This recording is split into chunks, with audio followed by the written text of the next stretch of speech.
No.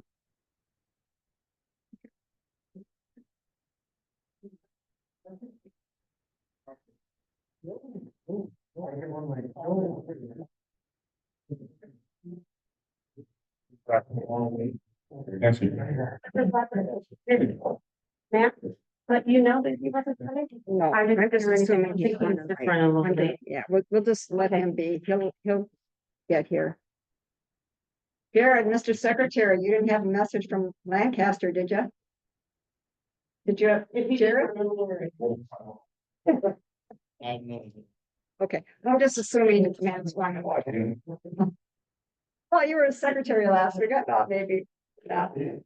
All right, are we set, guys?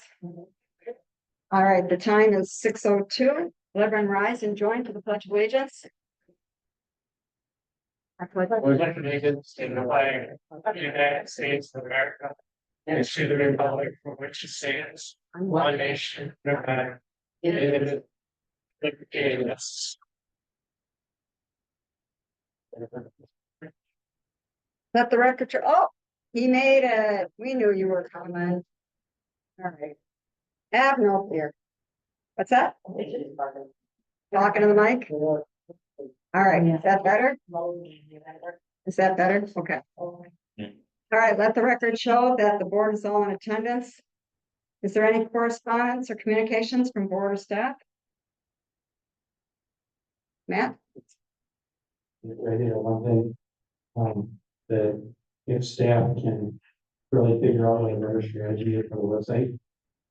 For complaints from individuals that still can't find anything, I know we spent a lot of money on that website. An example would be, if you type in the word budget. The village budget doesn't come up, something as simple as that.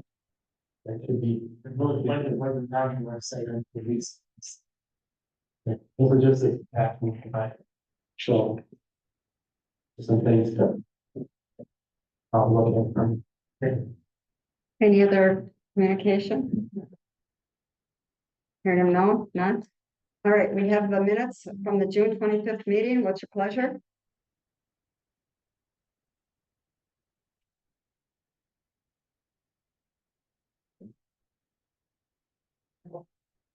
Motion by trustee Brantmeyer. Second by trustee Hanschke to approve of the minutes. Any additions or corrections? Which ballot?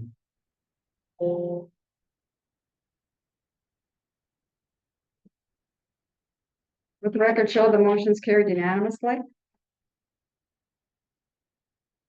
Public comments. We have some public comments. Jason Schmidt.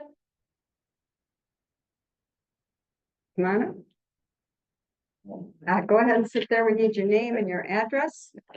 And then you are free to speak. Okay. Name is Jason Schmitz. Address would be, say, that's not like it would.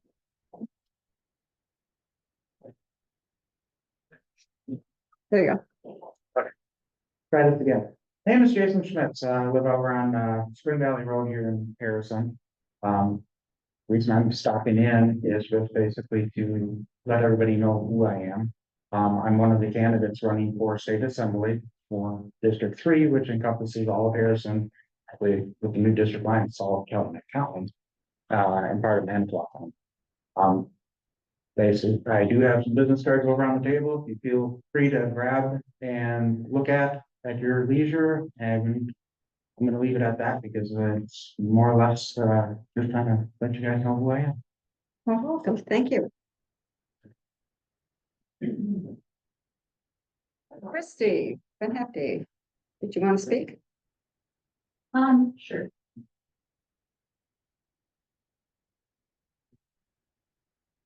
Christy Van Hefty, W5925 Moonflower Drive. I just wanted to make a comment in reference to, I know on the agenda, you're gonna be speaking about the clerk position splitting off from the clerk treasurer. I just think it would be in your interest to make sure this time that you hire somebody that has an actual degree who was brought up. I used to work as a deputy clerk treasurer here. In my exit interview, I had showed some areas where They were down in accounting behind for a long time.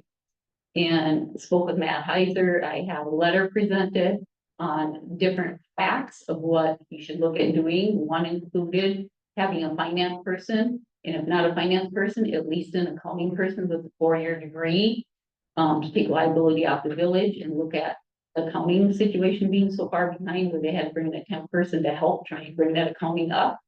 In return, he hired the receptionist who had no accounting degree, no finance degree as an assistant. Because the board did not get involved in that hiring process.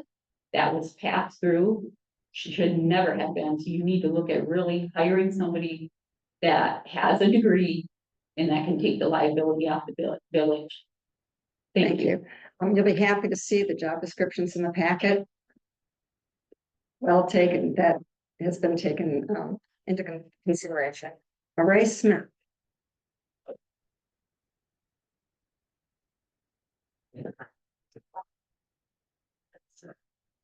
Ray Smith and 9536 Highline Road. I'm here for the Mel Baton property in zone single family. For the single family. I was at the planning committee, and from the way I take it, they wanted to make that all commercial property.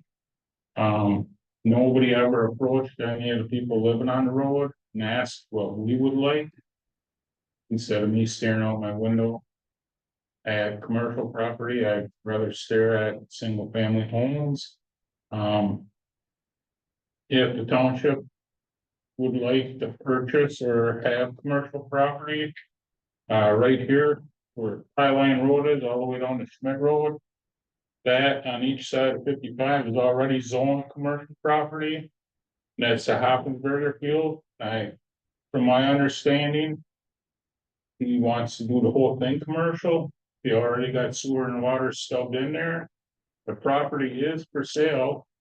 If the village would like to purchase it and do what they would like to do with it, I would imagine he would sell it to you and keep the commercial over there instead of in front of my house. I'd appreciate it.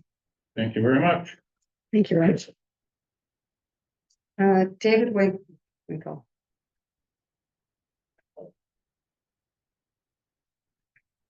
Hi, my name is David Winkle. I'm an attorney from Neenah, 411 South Commercial Street. I represent Mel Baton. He is item agenda 9A. He has applied for a zoning map amendment to rezone his property along Highline Road into residential single family. What I want to state is several things. One is that this village's land use plan that's currently in effect and registered with the county and state requires that property to be zoned single family residential. That is Wisconsin statute section 66.1001 sub 3. All municipalities are supposed to comply with their comprehensive land use planning. Secondly, I was made aware that there was an email sent by one of the village trustees to people about that agenda item. I think it was Matt Lancaster who sent that email. And it bothered me in that the email was very misleading to the public because it didn't reference this village's land use plan and what the land use plan has its property slated to be zoned. Well, therefore, people were asked, do you want to see this property residential or not? But they weren't given all the facts and told what this village has adopted as their land use plan, nor were they told what the Wisconsin statute on the land use plan requires. So I had a problem when people are misinformed and then asked to make a vote on that misinformation. And in that email and at the planning commission, I heard some statements about there's too much traffic on Highway KK. That is a county road, nothing to do with this town or with this village. When it reaches a certain traffic count, county is required by state statutes to widen it. So you don't do planning because the road can handle the count, because then the road will never handle the count. And nothing will comply with the land use plan.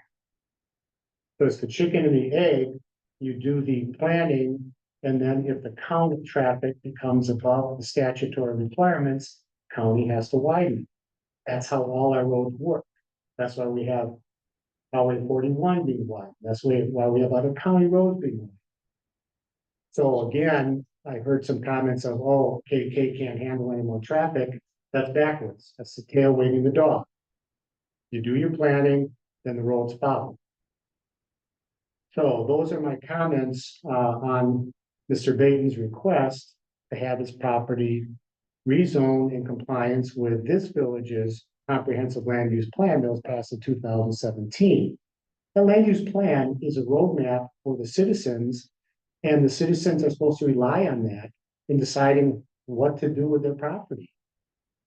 And for a village to pass a comprehensive land use plan that says we want that residential, and then when a landowner says, okay, I'll apply for that to be residential, and then they say, no, we changed our mind, that's not how comprehensive planning works under the statute. Again, look it up, 66.1001, sub 3, very clear. Municipalities must follow the land use plan. It can't be more clear, otherwise why have a plan? So those are my comments on that. Thank you very much. Thank you. Peter, Debo, thank you. I have a letter from that sheriff. I don't know who to give it to her, Can I say it taking real into quick? consideration about commercial property, commercial development on Mel's Lane, which I'm very much against also, since I'm also a resident of, my address is N9574 Highline Road. And I don't want commercial across the road from us either. And I agree completely with the attorney back here, because I remember when they decided that commercial would only go so many feet to the east, to the west from Highway 55. So I'm okay with Mel building a single family residence across the street from us, as long as the driveway doesn't go right across from my driveway, please. Otherwise, I'll have people coming down my driveway looking for a way to get to 55. Okay, and I'll go ahead and the letter's short, so if you guys are okay, it says, to whom it may concern. My name is Pat Shearer. I live at N9554 Highline Road and am unable to attend the meeting, but want my thoughts known. I feel more commercial property on our road is a disservice to the current residents who live here for many years and paid lots of taxes to do so. The amount of traffic on Highline line is already more than the road can handle due to the 100-unit apartment complex, the multiple businesses at the Rubicon site, and they're often noisy. Commercial building would increase traffic, increase noise, driveway entrances would interfere with our driveways. I was going to build a house across from Ms. Spranger's and won't want my new driveway impact. Thank you, Pat. Sure. Okay, can I keep this then? Please. And bring it with? All right. Is there Thank anyone else to speak to the board? Who wants commercial? Well, this is just public communication. Well, Well, I'm curious, because it was always gonna be residential. All of a sudden, Ray tells me that it's gonna be commercial. 3 of the board members want commercial. So, we're gonna move on. You're welcome to stay for the meeting and listen to all the discussion. Okay, sir? okay. No other public comments? All right. Then we are up to our presentation, update on the 20-year comprehensive plan. Chad, you're gonna, So Mitch from SRF Consulting is online. Can you talk, Mitch, so we can see if we can hear you? Hello, everyone. Can you hear me? Yes, we can. So go ahead. All right. Thanks, Chad, and thank you, members of the board. I would like to share that I had intended to be here tonight, be there tonight, but my wife did have an unexpected medical procedure earlier today, and so it's important that I stay close to home. So I thank Chad and I thank the board for allowing me to pipe into this meeting virtually to share a little bit of update on where we are with some of the work we're doing to help update the comprehensive plan.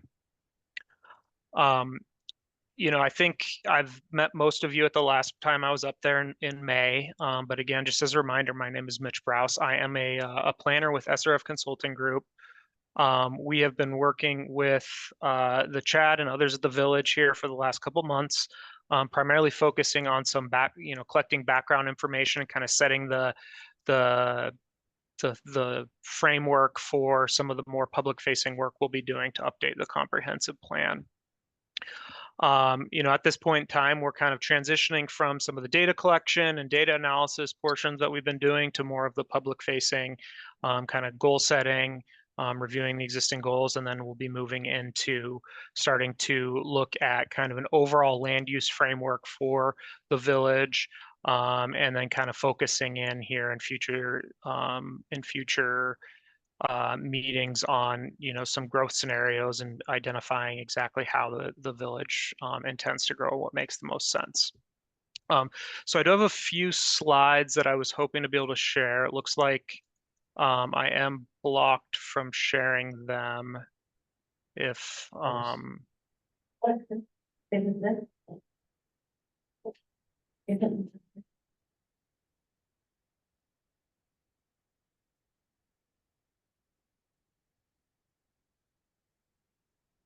Now try. there we go. Thanks, Chad. So hopefully my slides are showing up on the screen now. It looks like I can see them there in the back of the video. Showing us over there. So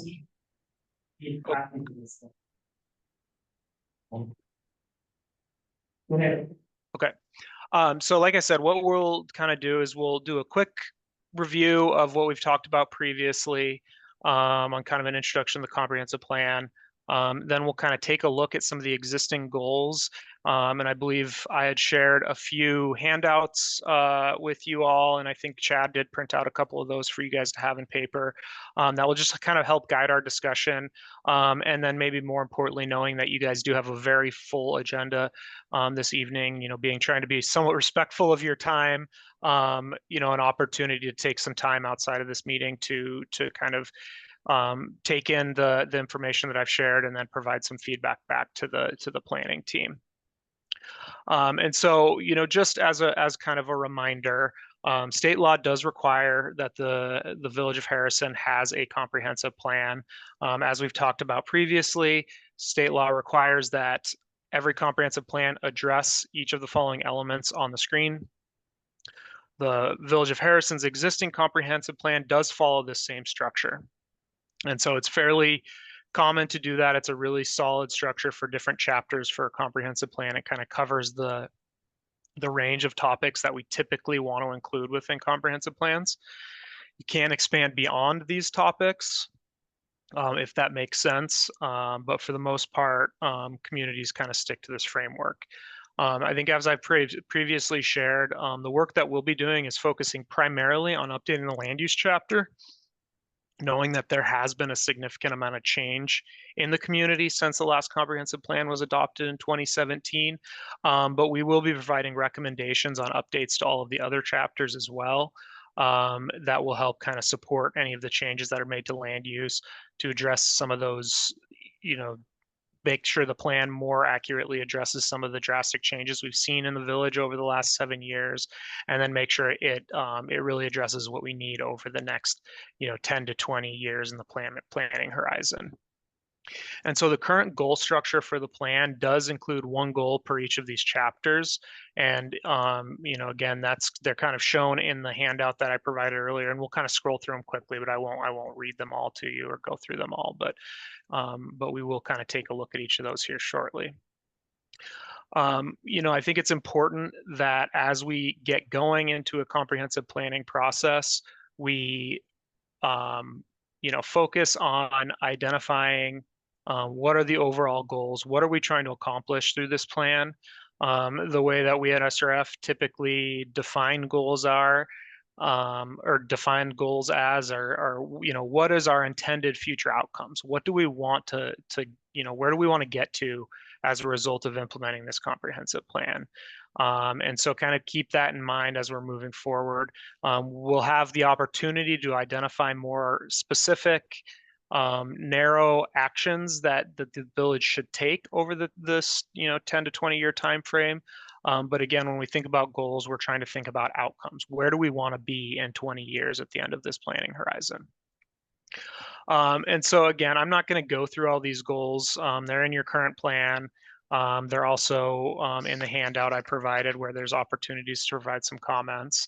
But generally, the issues and opportunities chapter provides kind of an overarching goal. I think in a lot of plans, this issues and opportunities goal would be like the vision for the community. And that kind of flows into each of the other chapters throughout the planning document. And so again, each chapter has a goal. Housing goal, we're looking to encourage safe, affordable, quality housing. We're looking to have a variety of types of housing for residents at all stages in life. Again, housing, as you know, is going to be kind of a key component of this planning process, especially because it very directly relates and interacts with our land use discussion. And so we want to make sure that as we're updating our land use map and updating our land use plan, we think about what types of housing needs do we have and what are our goals related to housing. And so making sure we kind of hammer out what our future outcomes for housing is going to look like, or what we want it to look like, will help give us some guidance for how we develop our actual growth maps. Transportation network, we're looking at, not only the movement of vehicles, but also the movement of, bicycles, pedestrians. I think this goal does a good job of making sure it's clear that we're also not just talking about the movement of people, we're also thinking about the movement of goods. And so, there's this agriculture and there's businesses and things like that. We make sure that our transportation system supports people moving goods in and out of the village as they need to support their businesses. Utility and public community facilities is fairly, pretty simple as to what it says. We're looking at all governmental services. That includes utilities, sewer, water. It also includes things like recreational facilities, parks, anything that the governmental agencies kind of provide for the community members. Just a couple more here: agricultural, natural, and cultural resources. I think this one is particularly important, again, with the work we're doing today, or as a part of this plan update. As you know, there's still a pretty large portion of Harrison that is agricultural, is rural. It isn't served by sewer and water. And so it's going to be important for us to understand, as we get into some of our land use planning, where do we want to preserve agricultural land? Where do we want to preserve our natural areas? And then what does that preservation look like? And so, again, plays a pretty key role in some of our larger land use planning. And then finally, again, we move through intergovernmental cooperation. And then, again, what most of this update is focused around is our land use plan. And so, the current goal kind of calls for orderly growth and development. It calls for kind of maintaining and enhancing, the existing character of the community. It talks about balancing natural, physical, and economic development. And then just generally making sure that our land use decisions, land use policies contribute to general health, safety, and welfare of the community. And so again, we want to look at these goals and think about whether or not they still reflect the future outcomes we want to see within the Village of Harrison. But we also want to think about how the goals are actively used by the board and by the village to help inform decision making. And so, a few things that we kind of ask you to do as you review the goals and think critically about whether or not they're providing sufficient guidance is thinking about, how you use the goals currently. If you don't use them, some feedback about why and what we can do to help make these goals more useful to the village to help guide some decision making. Similarly, we want to think about how the village has changed in the last 7 years since the last time the comprehensive plan was updated. We know we've seen lots of growth, but has there been a shift in the type of community that Harrison wants to be in? Can we describe it differently? And, thinking about how our goals should be updated to, again, reflect some of those changes we see throughout the community. Now, our planning team is doing, quite a bit of work in the background. Again, we're updating data. So we're taking a look at, demographics and trying to think critically about how changes in demographics may change the way our goals should read. We're also reviewing much of the surveying that the village has done. We'll be looking to do other outreach and engagement events to try to get a sense from the general community what they want Harrison to be in the future. But we're also hoping to look to the village board members to provide us some feedback about what you think you'd like the village to be, what you hear from your constituents, and when you're out in the community discussing, the future with people, what they would like to see. We'll likely make a number of recommendations to the goals related to things like, the structure of how they're written and the ease of use and things like that. But we'll also want to think critically about the content, whether the content is achieving what it needs to achieve. And then again, building from those goals, we'll move down into some of those objectives and those more specific policy statements that will help guide implementation of this plan over the next 10 years. So again, this is just the start. I spoke with Chad earlier today. I do want to see if you have any comments now, but we plan to kind of continue this conversation into the future as well. So I'll kind of stop there and just see if the board has any comments. And then of course, I'll work with Chad on if there's folks who want to fill out the form and provide some feedback that way as well.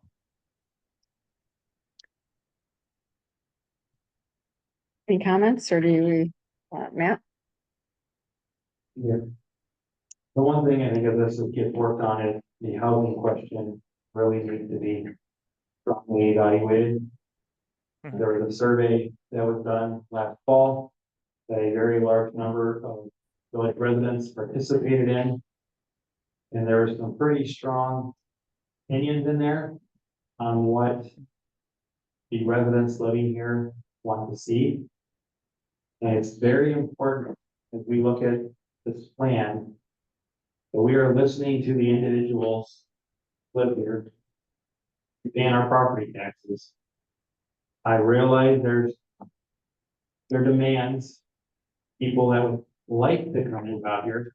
For example, there are people that would love to see us put up dozens and dozens of apartment complexes and would love to come and live in apartments. But that's not what people are able to want. It doesn't matter what people that want to move here want. Us and our planning, it matters to the people that are already here. Those are the ones that we've already made promises to be good stewards of village resources and protect our livelihoods. So many people say this is not the Harrison they moved out to, and that makes me very sad. Thank you. Appreciate those comments.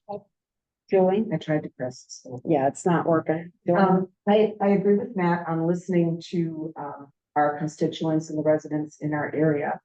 As far as the survey is concerned, from what I recall, and I could be a little bit wrong on the number of respondents, but there were 762 respondents from what I remember. And I mean, while that's a good number, a really good response for a first survey like we've done, I really think we should consider doing something like that more specifically to housing. And try and get an even greater representation of the population. From what I remember, we have about 8,100 voters, over 1,400 residents. So 762 people to me doesn't really represent as many people as hopefully would respond to this. So that would be the only suggestion I would make, is to piggyback on what you said. Yes, listen to our residents, but yes, get more participation if we can, so we have a very, as much of an accurate representation of public opinion as we can get. And I just have a question, Chad. Would you like all the trustees to fill this out and return it to you? Is that kind of the game plan? From the timing standpoint, and if you have reviewed it, that's fine, but I mean, an email or fill that out, whatever. Well, I would suggest that every trustee fill out at least this page, and if you don't have something to say, just say, nothing at this time. But what do you think, a week? Our homework is a week to get it into Chad. Everybody good with that? Next Tuesday, have it done? Okay, I'm not hearing a no, so let's go with that then. Nick, wanted to, you know, briefly run through the rest of the slides or like. You said you're doing stuff. Mitch, are we good if we fill out these questionnaires and then bring you back at another time? I think Russ has a couple of meetings that maybe we can bring you back to one of Russ's future planning meetings, so. Yeah. Are Yeah. you still there, Mitch? Yep, I'm here. I'm sorry, I'm nodding. I can see you, but you obviously can't see me real well. Yeah, a week is perfect. You know, again, it's initial feedback that will be kind of consolidating, and then we'd like to kind of come back to the large group and have another discussion about the goals. What we can do is kind of update based on some of the feedback we're getting, what we see in the survey, and then of course there's time to keep tweaking these goals as we move along. It's, you know, we don't need to be set in stone here in the first, you know, the first few months of the process. So there's still opportunity to change as we go along. Scott? Thank you. So, I'm asking my board members here, do you think we should have like a separate meeting just on this topic, just so that I feel like we're shorting this guy because we have a crammed agenda, so I feel like we should set aside time. This is important. This is something that is one of your plan that I think if we So can that- do it outside That's of gonna happen. Let's say if we can get you to think about these goals and give us your energy comments on, and then we'll come back and we can schedule the next meeting, maybe as a separate meeting to go through that and then next steps. Okay, good. Everybody good with that? All right, well, thank you, Mitch. All right. Thank you. All right, very good. Okay, we're back on. Okay. Are we ready to move ahead with the agenda, guys? All right, Jared, you're up.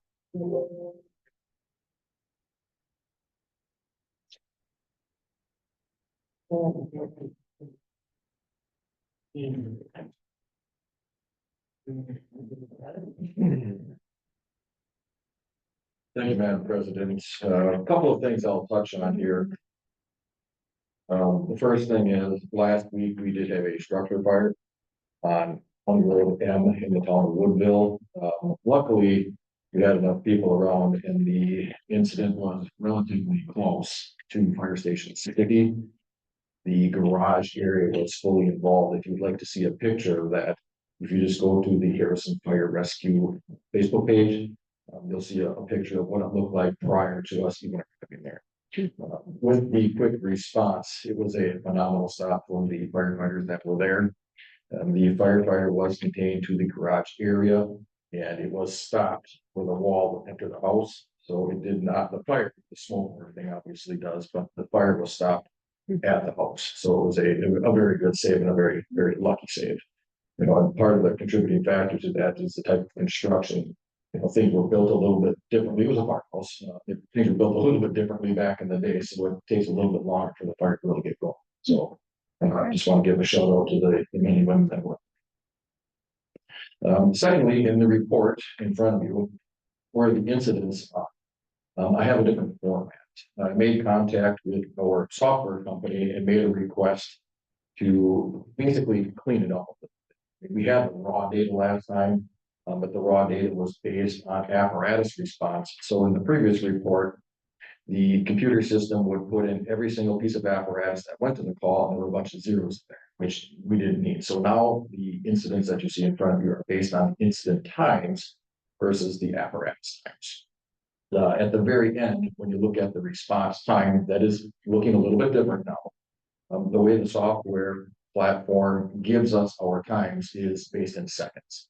That is kind of a traditional way that the fire service reports their times is in seconds. So when you see 509, that equates to roughly 8.5 minutes or so. The last thing that I am currently working on, we have pretty well squared away the fire NIFRS reporting. That's all good. Our EPCRs, emergency patient care, electronic patient care reports have been going to the state, we're all good on that front, all the little bugs and little things that we have been experiencing, we've been working through those, so we're good. Our EMRs are up and live using that system. The next big hurdle that we're going to be taking a look at is the inspections module. Currently, we do all of our reporting on old school carbon copy paper. So I quite literally have rates of inspections sitting in my office. And when we transfer to this new software system, this will allow our inspectors to use iPad when they go into the business. It'll all be loaded on that iPad. It's an easy, is this information still accurate? And we can preload on the iPads specific things to look for. And nothing will ever get missed. It'll all be stored digitally and we can kind of start getting rid of boxes and boxes. And create of old inspections. So that's where we're at right now. Any questions for? Joy? Yes, I do. Two things. Thank you for the report. What is a good intent call? I said that a couple of times. So, yeah, so that goes into the NIFRS end of things. A good intent call, it could be, it's a very general thing and it automatically throws in a phrase good intent. To be honest, I can't understand why.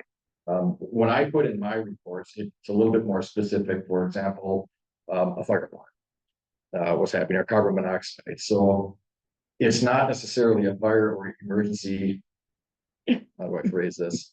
Emergency techniques and things of that nature were used. It was kind of a lower key kind of. So it's just a general kind of. I'm looking for ways to get something a little bit more specific in there. So you can say, well, they went on, you know, these were the carbon monoxide calls, these were the fire alarm calls, and these were, hey, this was an accident, just to make it a little bit more specific. So I'm working on that.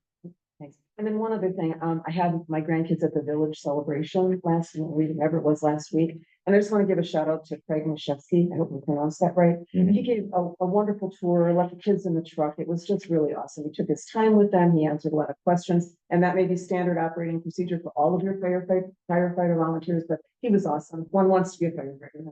Yeah, right. We have room. Figures. Craig is one of our lieutenants at Station 70, and he is also one of our EMRs. And he's one of our newer EMRs, and he has been a phenomenal hire. He has been one of the individuals that shows up on a regular basis, which is exactly what we're looking for. And he took the lead on the touch a truck for having an EMS presence, showing people how to do CPR. So, It was awesome. Thank you. Is that a call for you? that's all, yes. All right. Sorry. Good thing we got, good luck. Be safe. Thank you, Jared. All right, then we are moving on. Lieutenant Joe?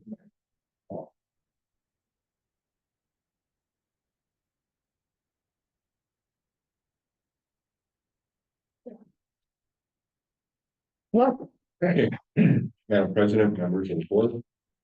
Any questions about the monthly report? Matt, Would you like a chance, Lieutenant, to look at if there's a way to list street names on the report, which like the fire chief does for the report, not addresses or nothing, but just general street names? I haven't had a chance to look into it. Quite busy with that. So with the construction going on, I think, State Park and KK. Our new traffic radar board has been deployed on Amy Avenue as well as the county radar board. So we have one facing eastbound, one facing westbound. The traffic went from this is just eastbound traffic because our new radar board does traffic counts. It went from approximately 300 per day up to about 1,300 per day average, and that's just one direction. So our officers have been doing extra patrol up there as well as in the construction zone. I had at the request of the construction workers.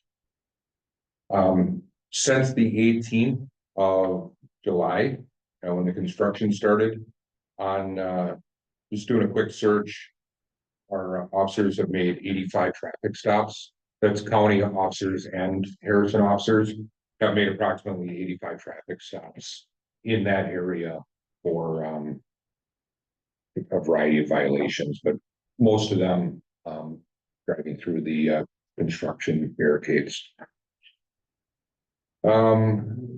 Upcoming this month, we have emergency vehicle operations training that's, required by the state every other year.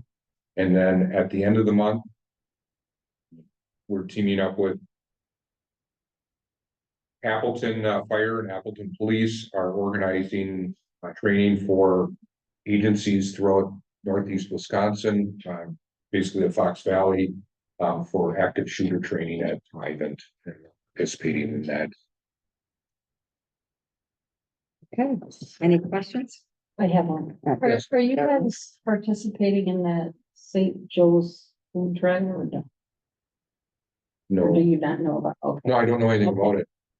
I just know the other police departments are, and, I didn't know if you guys, Which one is, do you know which? Menasha is, I believe Appleton is. I can't remember, Little Shoot, they said the Fox Valley ones are doing it. I'll take a look into that.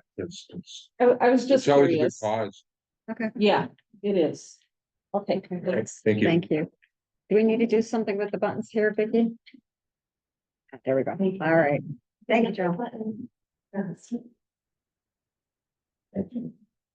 All right, Russ, you're up. All right, thank you. I'd like to say, first of all, thank you so much for entrusting me to help you out.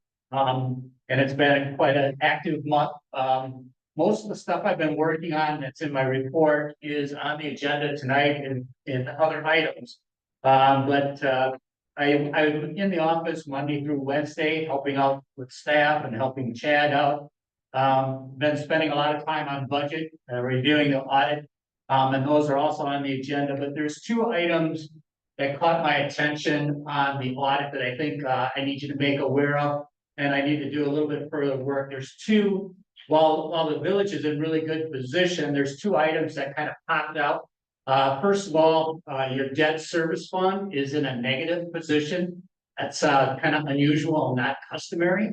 I started my research into that. We're going to have a report at the August meeting. Right now, at the end of 2023, your debt service fund had a negative fund balance of $356,000.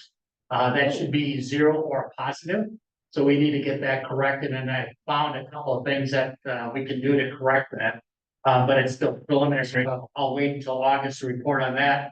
And then the second thing is in your audit again, later on the agenda, we started accounting for stormwater activities in what's called a special revenue fund. It's like a separate bucket to keep track of the revenue and expenditures for 2023. That was put into play at the end of 2023. The audit had a funded balance for $73,990, about $74,000.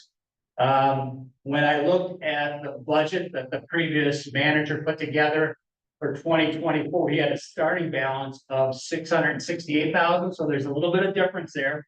And we're looking at going back to the revenue collected and looking at the expenditures that actually came out of the general fund and not in that special revenue fund. So we'll come back with a report to try to reconcile that difference in August, but I just wanted to call that to your attention before we get to the audit component.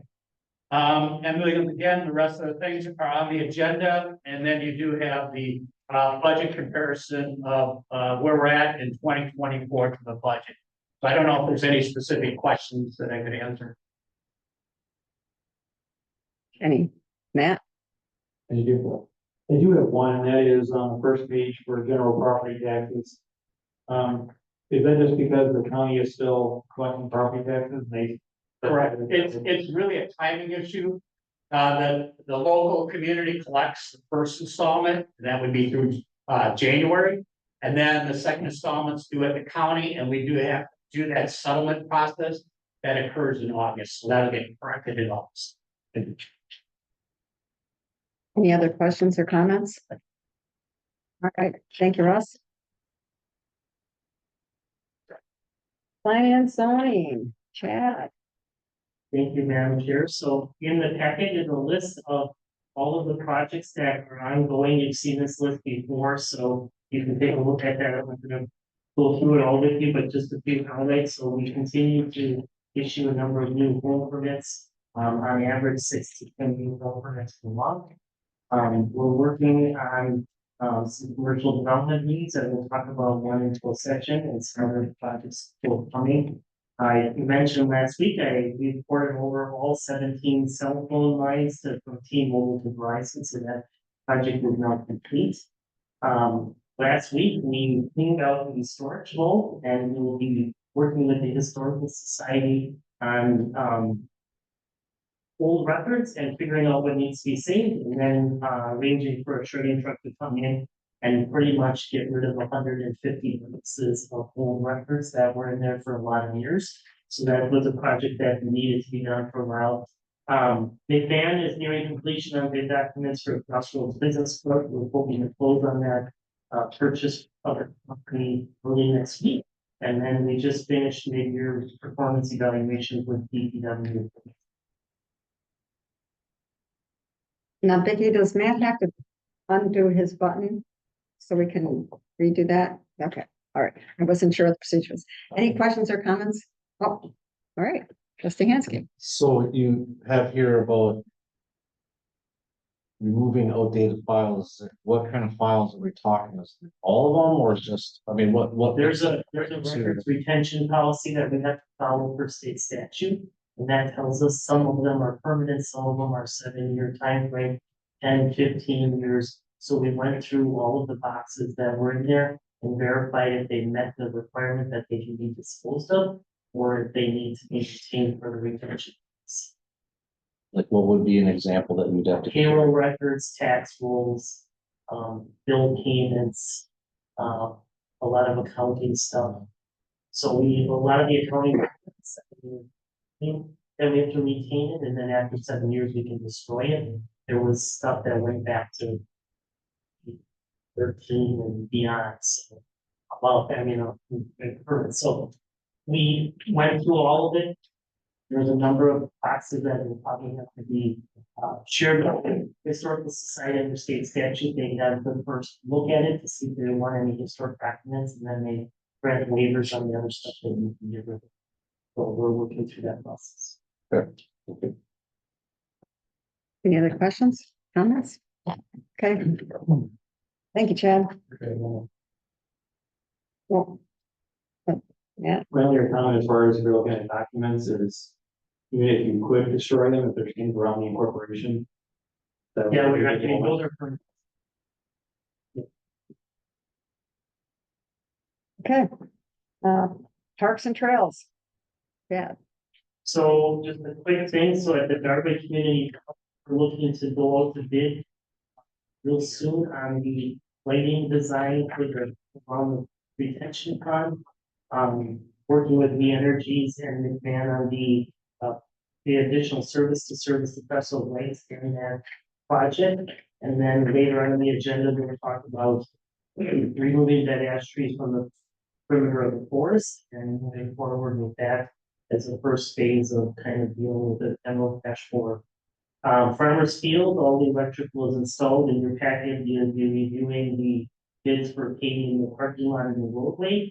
We're also talking with McMahon and our stakeholders about the new building and how the new building would be serviced either by septic and well or water and sewer, and trying to get that in the capital improvements budget for 2025. We've also purchased some benches that will go up around playground structures in the coming days, and then we'll be waiting for the paving to happen. Glenwood Park, the kickoff meeting is scheduled with the consultant in mid-August. I've been in contact with the neighborhood group, and they'll be working alongside of us as part of that process. And then the Cameo Court property, we're waiting for Me Energies to disconnect the gas line, which will be supposed to happen in the day. Bowers construction is already capitalized sewer. DPW has been stockpiling clay at the yard waste site for filling the basement, so we're hoping that the demolition is starting anytime pretty soon. And then we also sent out letters and surveys to the neighborhood to see what kind of improvements they would want. Time for those in the 2020 budget. Yeah, trustee Hanchke? How many, do you know how many people have done the survey on the Cameo thing? Yeah, I just looked, I think 35 or 40. That's good. All right, cool. Thank you, that's all I have. Any other questions or comments? All right, very good. Public Works and Engineering, Chad. So, the staff is on the second round of ditch cutting. We are also working on installing some storm sewer line, a couple mini storm sewer lines on a couple projects, properties, including the one with the Tammy Rosero. We've decided to install a permanent storm sewer line with some inlets along that area instead of the drainage ditch that appeared to not work. So we've been working with the county on tapping into the back of their catch basin, and Jeff's crews will be out there in the coming days installing basically a storm sewer lead up behind the backyards to deal with the drainage issues. I mentioned the clay soil, we in the cap stuff, we're hoping to start demolition on that house real soon. Mid-year reviews, and we've had a number of meetings with staff about the road paving plan, that we'll talk about later. We've talked about the work of the business park and those types of projects with the village engineer, and then continue to do maintenance of stormwater detention ponds and keeping weeds down in this. Yeah, We were all copied on an email regarding a resident on Starflower. You know, roads, I didn't know if you had a chance to have any discussions that way. We did, went out there and looked at it today, we believe that it could be, we could work on doing some spot curb and gutter repair and then resurfacing that road. I have been in contact with Lee today, it would be about a $250,000 project, which would force us to publicly bid it. So I don't know if we're gonna have enough time to do that yet this fall, so I think we will probably put it on the radar for the first thing in spring, and bid it out with our resurfacing projects this week. any other questions or comments? All right, thank you. Utilities, Brandon. It's small. Yeah. Once they don't drop it. So thank you, the utilities report is contained in the packet. Is there any questions on the report? So a few items to highlight were that the jetting program and televising of the lake shore has been completed by Great Lakes, and that information has been given to our operators who will be reviewing the results of that. So it's literally going in there with the camera and looking at the quality of the sewer main to see what type of leakage there might be, what type of long-term repairs might need to be done. And that will be important for the budget process going forward, capital improvement plan to understand really the status of the infrastructure. Additionally, there is an agenda item later on with the draft text of the chapter 30 utilities. Let's rewrite. And I know there's been some communication from myself on that topic too. And then we did have our DNR representative on site for our water survey last week. Fairly well, we'll be getting a report in the next 30 days. Okay. Any questions or comments? Thank you, Brandon. All right. Clerk, treasurer, Vicky. My report is included. The only thing I would highlight is that we are making headway on our ARPA funds, spending them, and we should be right on track for the completing everything by December 31st. Any questions or comments? Hearing none. Oh, Julie, I'm sorry. Vicky, is it possible that we could get just a rough preview of the newsletter before it goes out? I don't necessarily want input, but I think it would just be nice for us to see a rough draft, and I realize it's not now. Maybe the next one. Might be able to see it before it hits the general public or before it goes to the printer. Before, either way, I guess, just Because we could definitely send you an electronic copy ahead. so that you're aware before your neighbor tells you something they read. Yeah. Getting, Well, and we all get a copy of the newsletter, so I read it, but it's just, it would be kind of nice to know like what's coming. okay. I don't know how everybody else feels, but don't know if they care, but I do. That's fine. Any other questions or comments? My comment related to that would be, I think it'd be good to have a review, but I'd want to make sure that it was more of a, as it goes to the printer. Before printer. Well, that it's going to the printer. I don't think that we as a board should be micromanaging it all week to put in, so. But you guys still have complete editorial control over it. Any other questions or comments? Okay, and Julian, I think you gotta push your button. There we go. All right. We have bills and claims. Is there a motion to approve the bills and claims? For June. I'll make a motion to approve the bills and claims Oh, for June. we got Julian beat Sorry. you- Julian beat you to it. I forgot I did push So one. we gotta push the button and trustee Ben Hefty has seconded it. A motion to approve. Yes. Motion to approve, Julian. Yes. Any discussion? Trustee Lancaster? Just have a question on page 21 regarding the note from the law firm. One of the items I see here is there's still, there's some bills there for traffic. Wonder if those are old cases that were lingering, or is the county's writing some tickets under traffic yet that are still open? Old bills. Those are old cases that are still being. Okay, fair enough. Yeah. Okay. All right, any other questions or comments? Vote your ballot. Let the record show the motion to approve has passed unanimously. Okay, we are into old business. And Russ, you are up. Okay, under old business, we have, the draft position descriptions for, the finance director slash treasurer's position. I've made a couple of minor changes to that, but for the most part, all the duties and responsibilities are pretty much the same that you saw last time. We just, tweaked a few things. There was no changes to the clerk's position from the agenda from last week.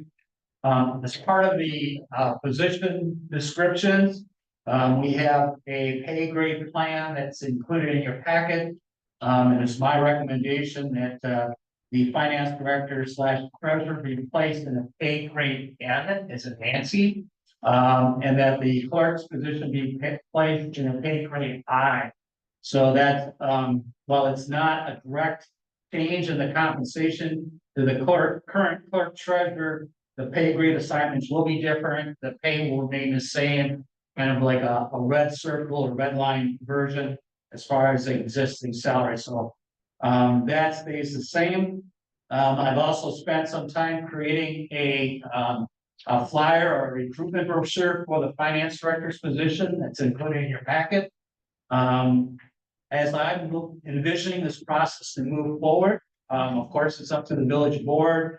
And I know that you've looked at the hiring practices in the past, but kind of still sitting there. But question for the board is, how do you want to continue with this selection process? If the board approves position descriptions and then approves a charter ordinance, we would start that recruitment process. I'm envisioning that I would lead that recruitment process while my term as interim manager with the village. I could collect the applications and then I would ask the board for their preference on whether or not you wanted to have the entire board work on that selection process, or if you want to have a subcommittee, or if you want to assign that. So that's one thing I think the board needs to figure out is how do we move forward with that selection process. If the entire board wanted to be involved in that process, that certainly would be welcome. But then, based on the timetable that I put together, we would collect applications through the end of August, and we would probably have to have or consider having a special meeting in September if we wanted to do that. So I'm not sure what your preference is as far as moving forward with that selection process. But I think that's something that should be decided. And again, I'm not sure if there's any initial questions on either the position description or the pay grade assignments. You know, at this point, and this public meeting, I think we should talk about the positions. And how that all shakes out, I think some of that is really on the personnel side.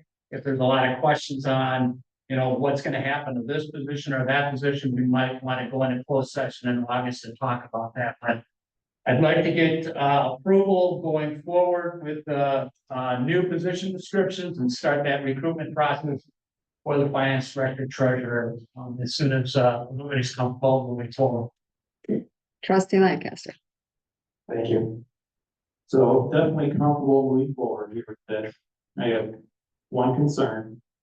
With how this is laid out, and that is the current clerk's pay band should not be reduced.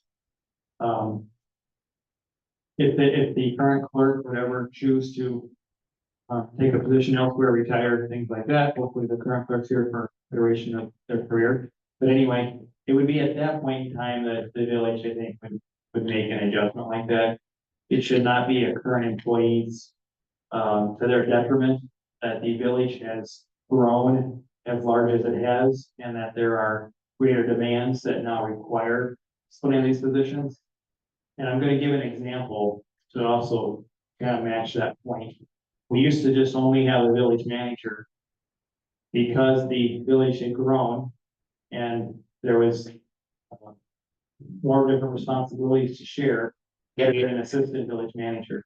We didn't change the village manager's job, ranking, pay, any of that, because they had someone new to spread there and not have to put as many hours in and things like that because they had involved. And then my other comment would be, as far as the hiring process goes, I believe none of the board should be involved. We have very competent staff. And I believe that the department heads are the ones that really should be involved with this hiring. We should be approving the budget dollars required, but that is the extent that the board should be involved in that selection process.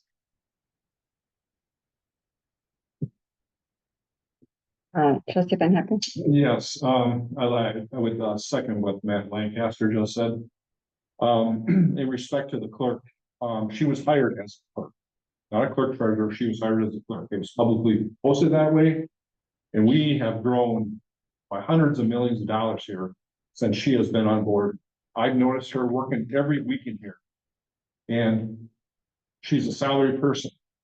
And we have to give credit where credit's due. So I do not want to minimize or reduce any salary range in that specific area because there's a lot more demands. We're a very large and complex village going forward. And she has stepped up to the plate many, many times. And so I don't want to minimize that position at all and making sure that her salary stays the same and she has the ability to move forward in higher pay going forward because she's an integral part of our team here. And that's all I'll say. And actually there is an example of when the position for clerk was posted. It's the clerk definition that the flyer was handed out when this is the position she applied for that everyone got a copy of. So I don't want to minimize just because we're moving on with the treasurer duties. The treasurer duties were given to her after she was hired. She did not take this job as a clerk / treasurer. She took the job as a full-time clerk. I want to make that known for the record. So I don't want to minimize her position at all, and I want to keep her salary where it is and give her the flexibility to move up with the growth of Harrison going forward. Thank you.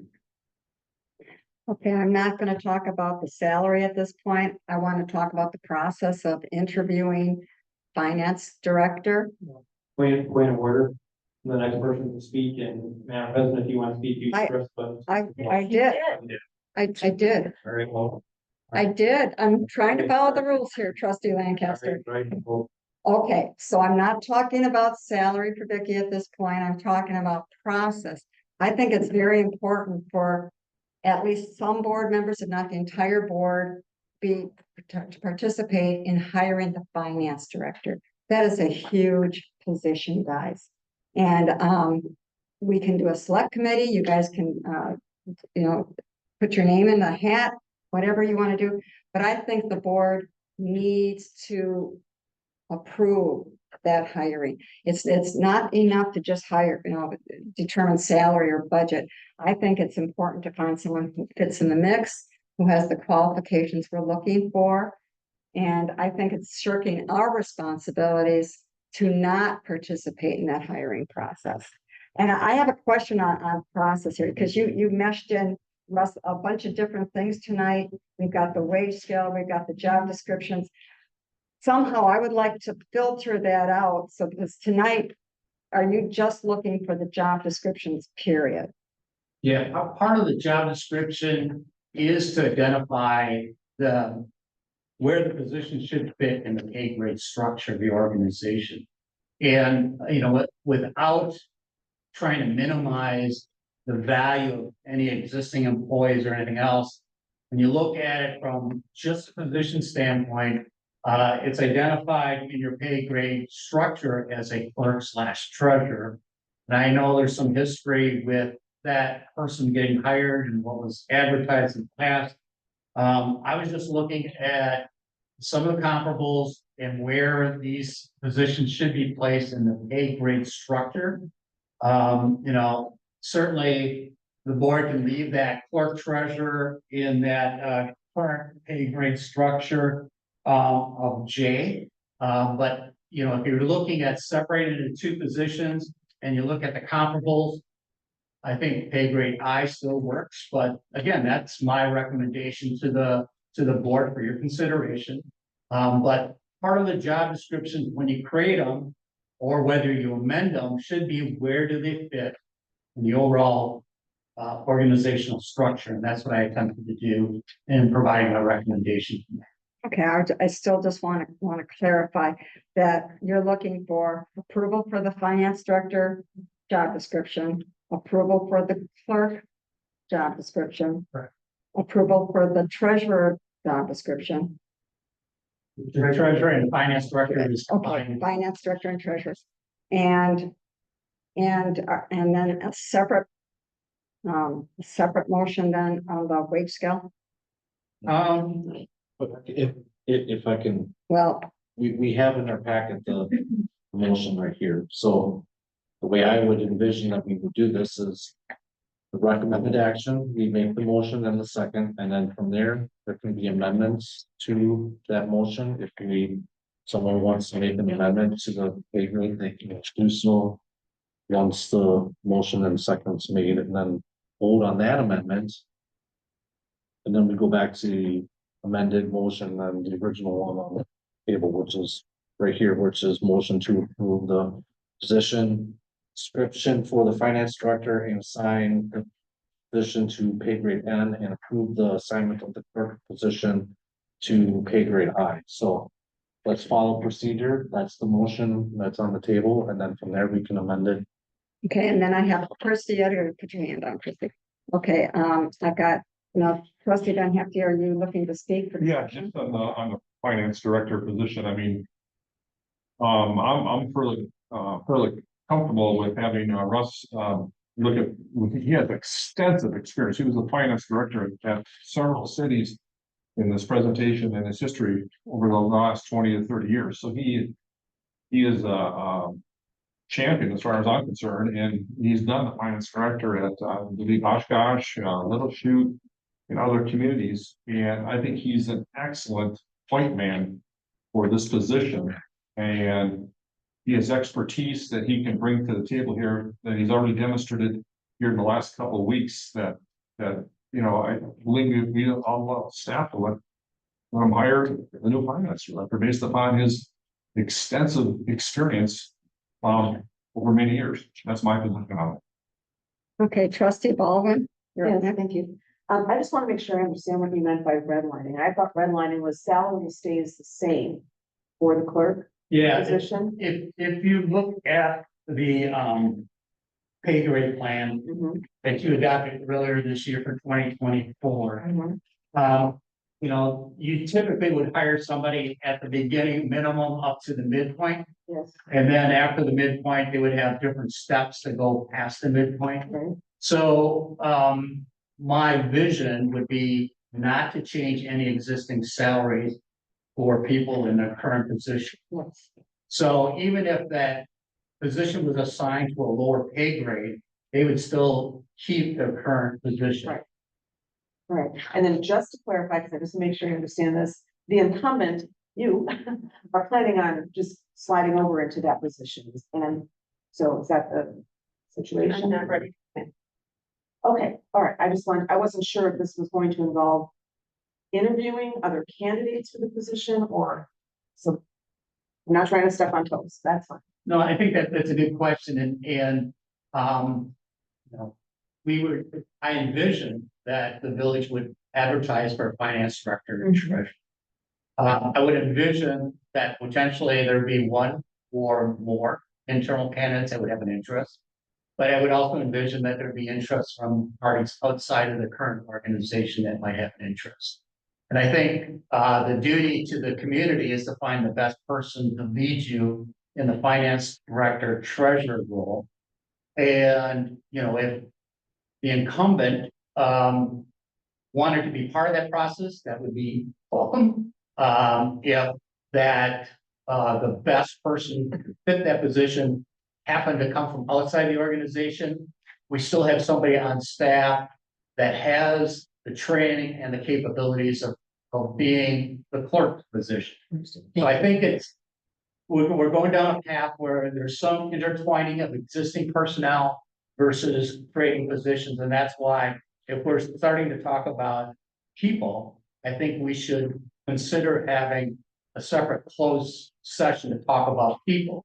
I would hope that this process tonight would talk about positions, and I know it's hard to separate those two, but I think try to, in your mind, try to envision the process of creating positions and creating opportunities within the organizational structure to serve the needs of the community as it's growing and as it's continuing to grow and evolving into the future. So that's a struggle that this organization and community is facing. And I'm trying to bring in my expertise from outside to help you through that process. Thank you. And just trying to help you. Got it. Thank you. Okay, I believe trustee Lancaster is next.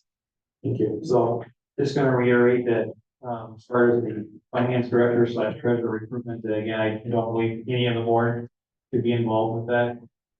And for similar reasons to what trustee Van Hefty had mentioned here, we do have, part of the reason we hired Russ here to help us out is with his extensive experience being finance director and just his long background, him leading with working with the other department heads, to also be able to sit in on that committee that help with those interviews, are extremely capable. And they actually have even more knowledge than we have. So I really struggle with us saying, no, you couldn't hire this person or that person, and we don't have the same experience that they do. And then the other piece of it where keeping the current clerk position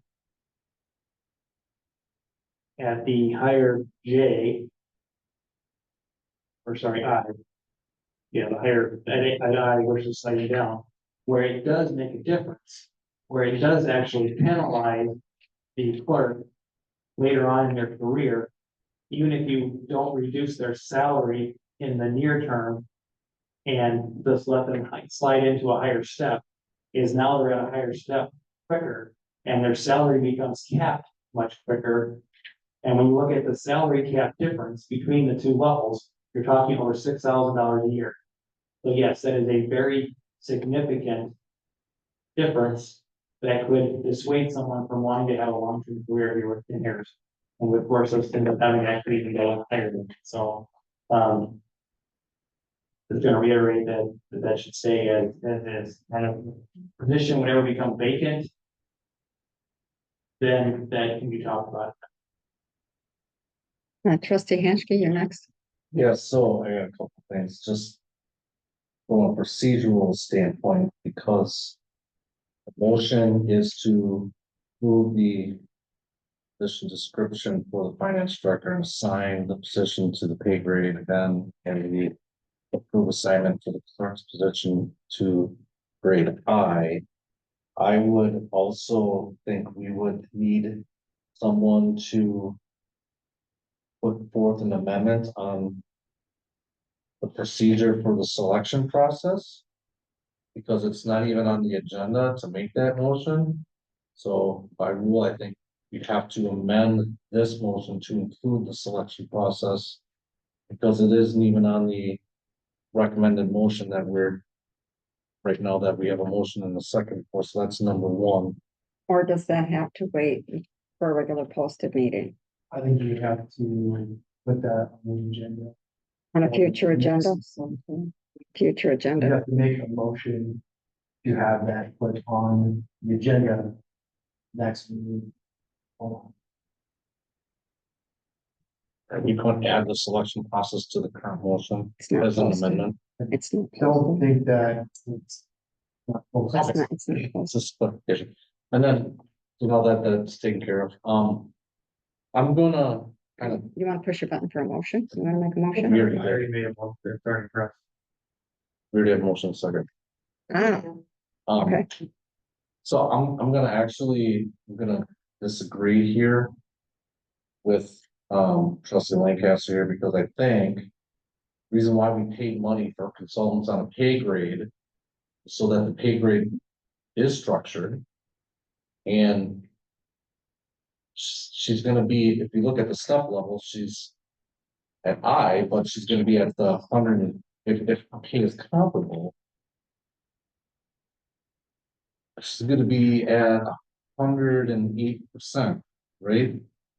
So I get the concern, and I don't want to disparage, but you pay consultants to put this pay scale together based on duties. I mean, Well, just why, what? No, you Wait, don't get to wait, see. wait. It's trustee We Hanschke. have a consultant and we approve the pay scale. And now we've asked the staff to split the roles and follow the pay scale. Now we're saying, well, we're splitting the roles, but then don't follow the pay scale. We're gonna change it. So I'm kind of disagreeing that we gotta, we paid for all this. I mean, we paid a lot of money for all these comps. The pay scale and the structure. This has been proved many times, and this is what we use to manage our budget and our operating procedures as far as what people get for pay and all that stuff. So I say, I think that's just, I think we should leave it at the Russell's recommendation. Well, I have things. Are we prepared for a motion? That would be Is- trustee Lancaster. Are you prepared to make a motion? It's the one that's already printed, the recommended. I think he has a comment. I have just a comment, so if we're looking at that, then actually we should send the job description to Carlson Detman and have them place this, because if I'm, unless I'm lying here. I do not see anything on this approved November 2023 pay plan that has a village clerk by itself listed. So if we're really going to say, I understand your point, trustee Hanschke, and so if we're gonna really stick to that, then we really need the same consultant that put this together to tell us where a standalone clerk would sit. Because they may come back and say a standalone clerk even can still be in the same pay band, or they may not. But we are not in a position to assume that a pay consultant would fit. But it is not on here as an individual line item. So that may be our, that may actually be the next step here. And so on those lines, I'm going to actually withdraw my motion button push, because I really feel this needs to go to the consultant to get reviewed. I'm not comfortable tonight moving, place that in that event. Pay grade. So like, how do I withdraw that? Since I hit the same button again. Hold on. I got it. Russ, If I may, just to provide some additional comment before you figure out your motions. In my memo, I did, refer to the fact that in my review, and again, I'm not from Carlson Denman. But we did talk to the individual that no longer with Carlson Denman that did the study. To look at the position and replacements before I made my recommendation. In my opinion, after looking at your 2024 pay grade plan, I think the village would best be served by doing an update to the entire pay grade plan. Because as I understand it, it was done a number of years ago, and you've made some cost of living adjustments.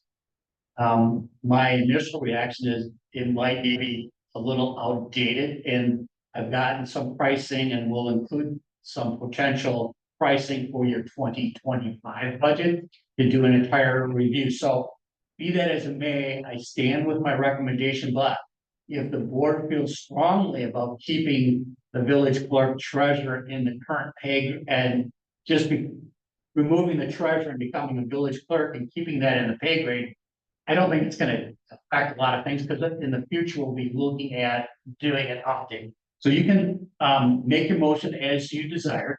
I provided my recommendation, and I'm trying to answer questions about the review. The review did go back to the person, even though that person's no longer at Carlson Denman, to review and make some recommendations. And you can go either way of keeping a standalone clerk either in J or I, and I don't think I would have any huge concern about it, but it's really an elected body decision on how you want to proceed. So if you. hang on one second. Darlene's been trying to, My. she's been trying to speak Okay. here. I just want to say.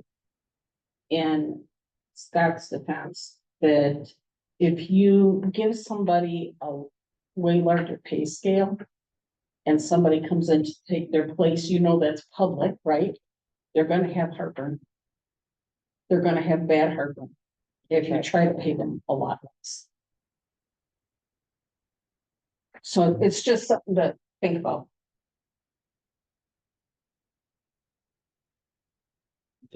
Did you I have did your, not change my mind. okay, so can I?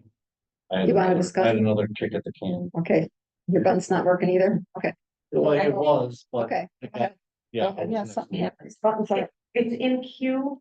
It's on hold because there's a motion. yeah, buttons are Push. confused. So- Without a second, so. So go ahead, Scott. So.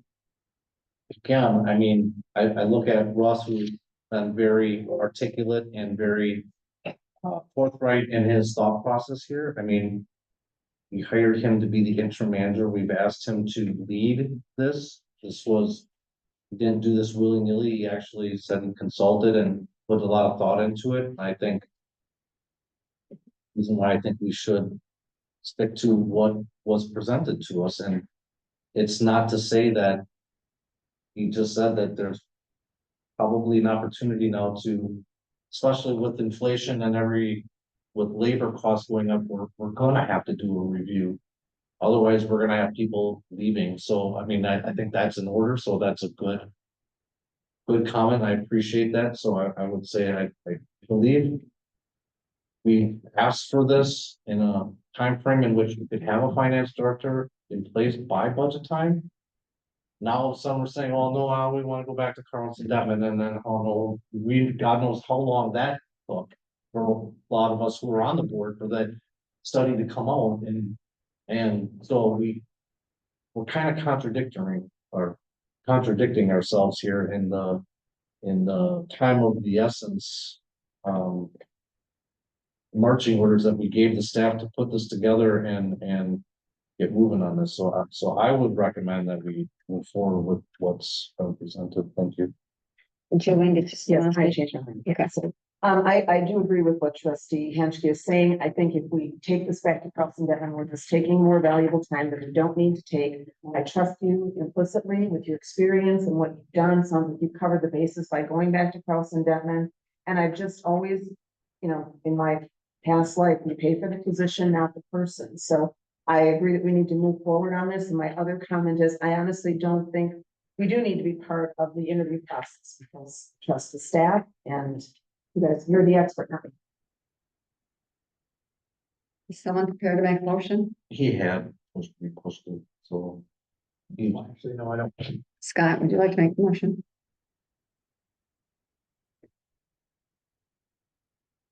Go ahead and make your motion then, Scott. Go ahead and just read it. Motion to approve the position description of the finance director and assign the position of pay grade N and approve the assignment of the clerk position to pay grade I. And then trustee Brantmeyer, is that your motion as well? Any further discussion?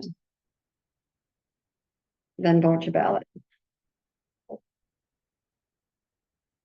Let the record show the motion has passed with 5 ayes and 2 nays. Thank you. Thank you. All right. Next up, charter ordinance number 3 to separate the clerk and treasurer roles. Who wanted to speak to this? Did you want to speak to this? I think Vicky did the memo. It's basically, I don't mean to speak for Vicky. It is what was presented at the last meeting. The Attorney Micheletti have given it his blessing. The purpose of the motion or of the charter ordinance amendment is to split the clerk and the treasurer roles into 2 separate offices again. And it does add in the clause that would allow for us to accomplish the requirements of the state for making a charter ordinance amendment, but it also adds a clause that would postpone the effective date of them for once we had 2 qualified people in both positions. So we won't be left. So I would maintain the clerk treasurer office until all 3 of those things were met. The timeline was met, the publication was met, and we had 2 people qualified in both positions. Russ, did you have something you wanted to add? No, I think Vicky covered them very well. And that the recruitment process is going to take some time. We can talk about the selection process, and that's all going to be covered in the same time frame. So very comfortable with the village board moving forward with the charter ordinance change if that's your. Okay, Julie, are you prepared to make a motion? Yes. And you're want to make your motion? Motion to approve the charter ordinance number 3 to separate the offices of clerk and treasurer for the conditions, the effective date is printed and circulated. What happened? Is there a second? I was gonna say. Oh, okay, so you, okay, All right. No, it did that because there was a motion and a second, and then somebody had made a motion again, as if they wanted to amend it. okay, so we just kind of crashed buttons. That's fine. Okay, so trustee Brantmeyer, you're seconding that motion? Yes. Any further discussion? Prepared to vote your ballot?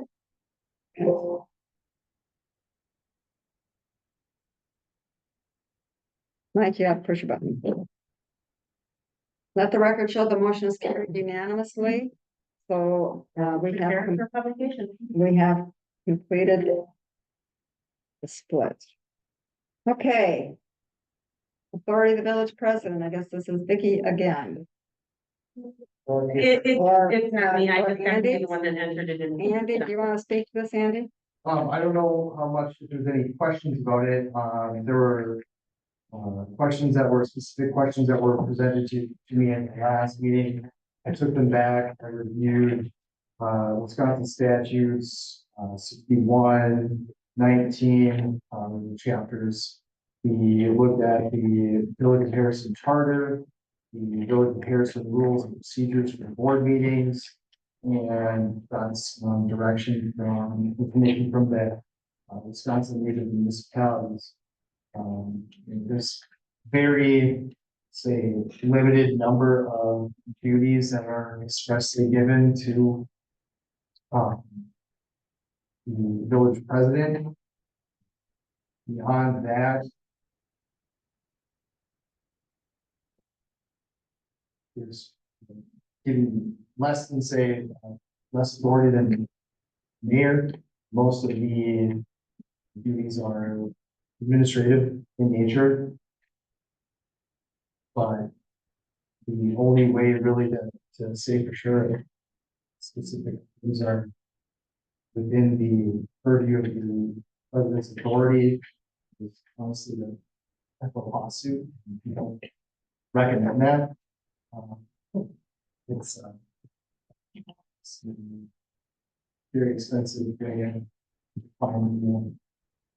use. So unless there's any specific questions, I just. Yes, trustee Hanchke? Yeah, so I read your comments here and I got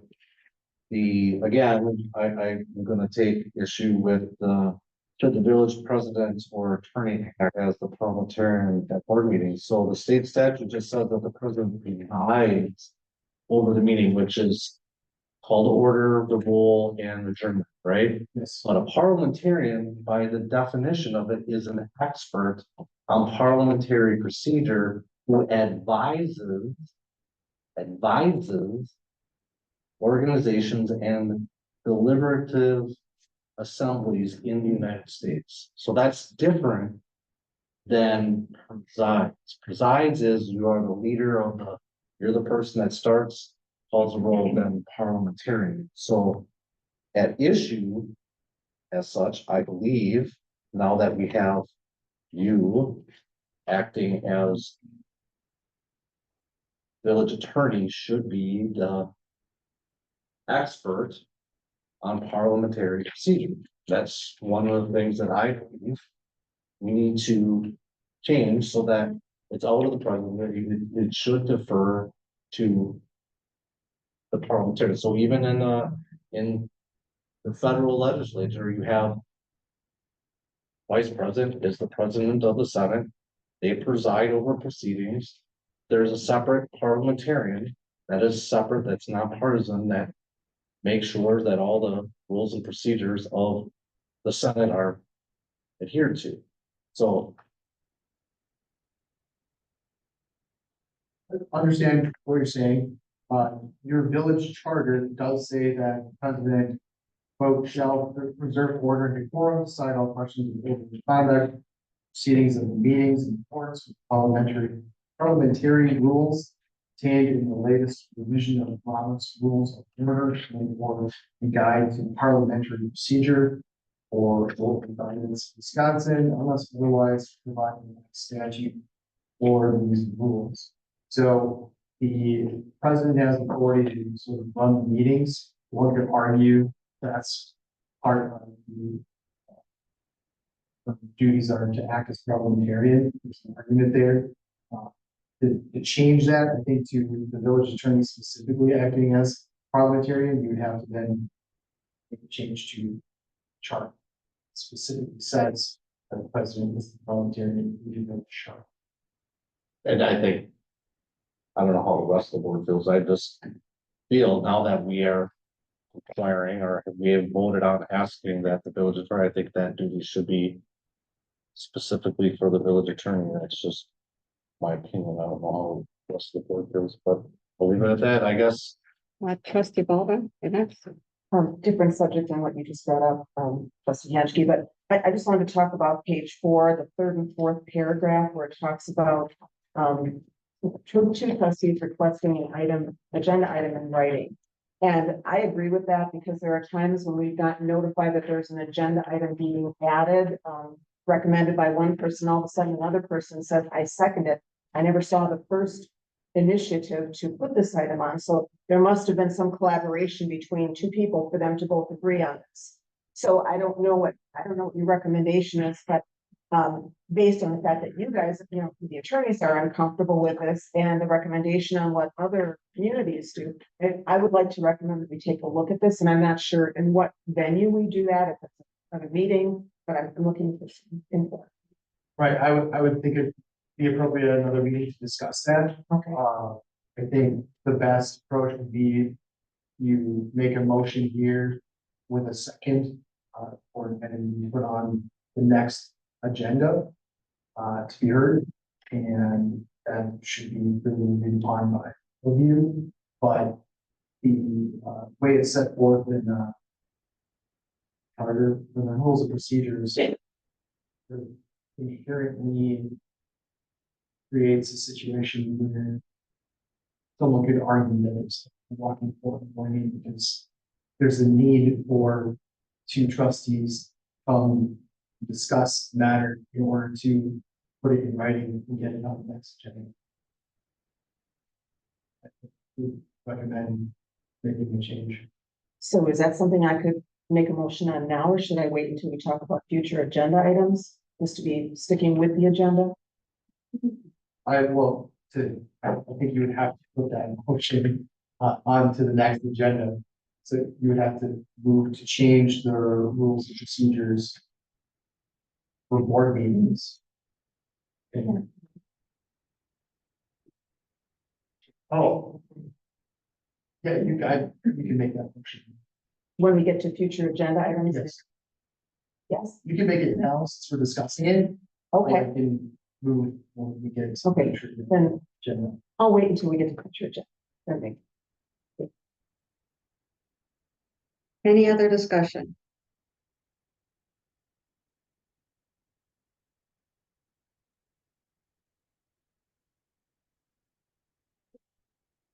Are we ready to move on? Actually, Trustee Lancaster? I did have just one comment that kind of go on with the village attorney does have in here. As far as attending meetings, I made a comment that. Gotta find the line item here, sorry.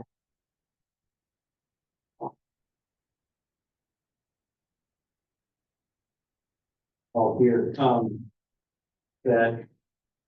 The last sentence, on the other hand, the best practice is for the village president to regularly report such meetings and events to their trustees. And so. That was my whole issue with it all along, is that. We need to be informed on. If there's things going on, so that we're all on the same page, and we're all doing well. So, I think we talked about that and we thought that Allison and then communications could share with if there was a meeting with them. It's one of the things that. Any other comments or discussion? Are we ready to move on to the next agenda item? Okay, new business. Are we ready for new business, guys? All right. Okay. We are looking at B 2024-10 ordinance zoning map amendment for Melvade Highland Road. Parcels 39-012, 39-018, 39-010. And Chad? So Mel Baden has applied for the 3 parcels off of Highline to be rezoned from general agriculture to single family residential RS2.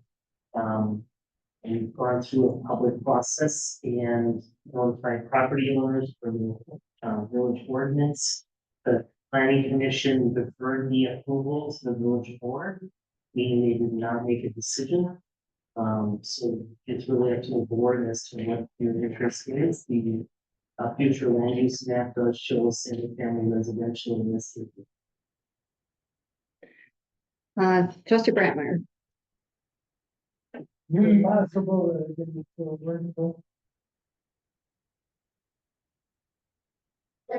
Trustee Brantmeyer. We went over this in, I believe, May.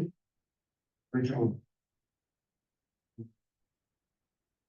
Don't they have, isn't there 90 days before they can bring it back? This is a new proposal. This is different than what they brought forward the last time. That's why it can come back. Well, it's, correct me if I'm wrong, it's a different proposal. That's why it came back now. Trustee Lancaster. Thank you. So I am against this proposal for numerous reasons. Number one, listening to our constituents. The survey that was done last fall, as far as possible recent information, our residents have do not want to see more residential development. There is extreme traffic concerns already with AK. We have had fatal traffic accidents on the corner of State Park, AK, from individuals trying to make left-hand turns, fatalities. I'm not being dramatic here, we've had fatalities. So we're putting a stop, that's why we're putting a stoplight up, which is costing the village money to put said stoplight. Good job. There is nowhere for this traffic. This is why they at this time, there's some key words here, why I'm saying at this time, is this traffic, because Amy Avenue does not go all the way through right now. This traffic cannot get to the stoplight that's being put up. All of this traffic will have to get down Highway Road. Try to make left-hand turn, Highway Road, the KK, where now we're gonna have other fatalities, potentially, or other stoplights there.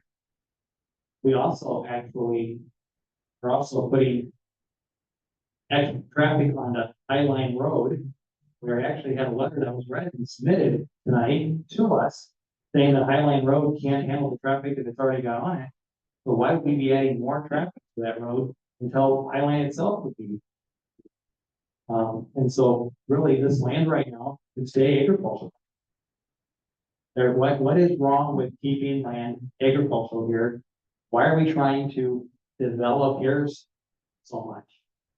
And as far as any kind of misinterpretation of anything, as far as state statutes go, that 56.1 dealing with comprehensive plans, what that statute deals with when a village has, cities, etc., have to honor their comprehensive plans, and village attorneys here, so please chime in, is when you get a rezoning request, when you're evaluating whether or not to approve that rezoning, that's where that becomes a guide. If you have in your comprehensive plan something to be residential, and you got a rezone request to put heavy manufacturing in that, now that zoning request for heavy manufacturing contradicts your comprehensive plan, and that's where you have to amend the comprehensive plan first to represent that heavy manufacturing before you can then approve that rezoning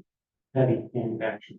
And I know that for a fact because as a board, we have done that in numerous cases where we will amend the comprehensive plan to match the zoning request so that we can then approve said zoning request. There is nothing in statute that says we must approve a rezone. We do not have to approve any zoning request, period. This is zone A. We as a board can choose to leave it as A. And the property owner can do anything he wants on that property that complies with an agricultural, with our agricultural zoning rules. That means he wants to put a dairy farm up there, horses, whatever is allowed in agricultural, they could do. But we do not have to rezone this. But I just want to make sure that, and I appreciate the attorney to chime in here because My reading of the statute, that there's no obligation to rezone. And that if you're going to rezone it, only that if you're going to rezone it, you must be in line with it. There's nothing within the statute. Required rezone. Trustee Baldwin. Here's where I struggle with this. I love the farmland that we have in this community. I live right across the street from Woodville. And Woodville has a requirement that if you're gonna put up residential housing, I just talked to them today, you need to have 40 acres before you can put up a new structure in Woodville. So I love their environment, but I don't live there, I live in Harrison. So one of the things I feel very strongly about is, so what do farmers do when they're done with that farmland in this community and they can't or don't want to farm it anymore and they want to put something there? I feel very sorry for this gentleman because he has come to us with, I think, everything he thought that us and another previous board wanted. You want commercial? Okay, I'm gonna show you a plan with commercial and I'm gonna mix in some single family and some duplexes. And we say no. Well, first we said yes and then we said no. And now he's come to us with another proposal. I would like to see slightly different proposal, real honestly, you know, bigger lots, fewer houses, maybe senior housing, that's a hot button for me. But we've never told him really, what do we, I mean, we have told him, he's done it. What do we want? How can this man sell this land and do something with it rather than just leaving it vacant? Again, my personal preference, farmland, but that's not my land. And I don't have the right, I believe, to tell this man that he can't sell it. If we gave him guidelines of what we wanted to do, I think that's fair. Then we got to stick to it. We can't just keep changing our mind on this. I'll just say, I agree with her. Can you push your back? I did. Oh, you did. Hey, finally. I agree with Julie, and also, she's right, farmers, when they're done farming, you're gonna make them just sit on their land. I don't think you really have a right to do that. I'm just saying. Trustee Brantmeyer. Right now, there's 5 houses on I go with today. To build a subdivision in there where there's no other subdivision, not against growing Harrison, but grow Harrison where the subdivisions are, not, oh, it's gonna be a thumb out in the middle of nowhere. And I'm speaking. And again, lost my train of thought here.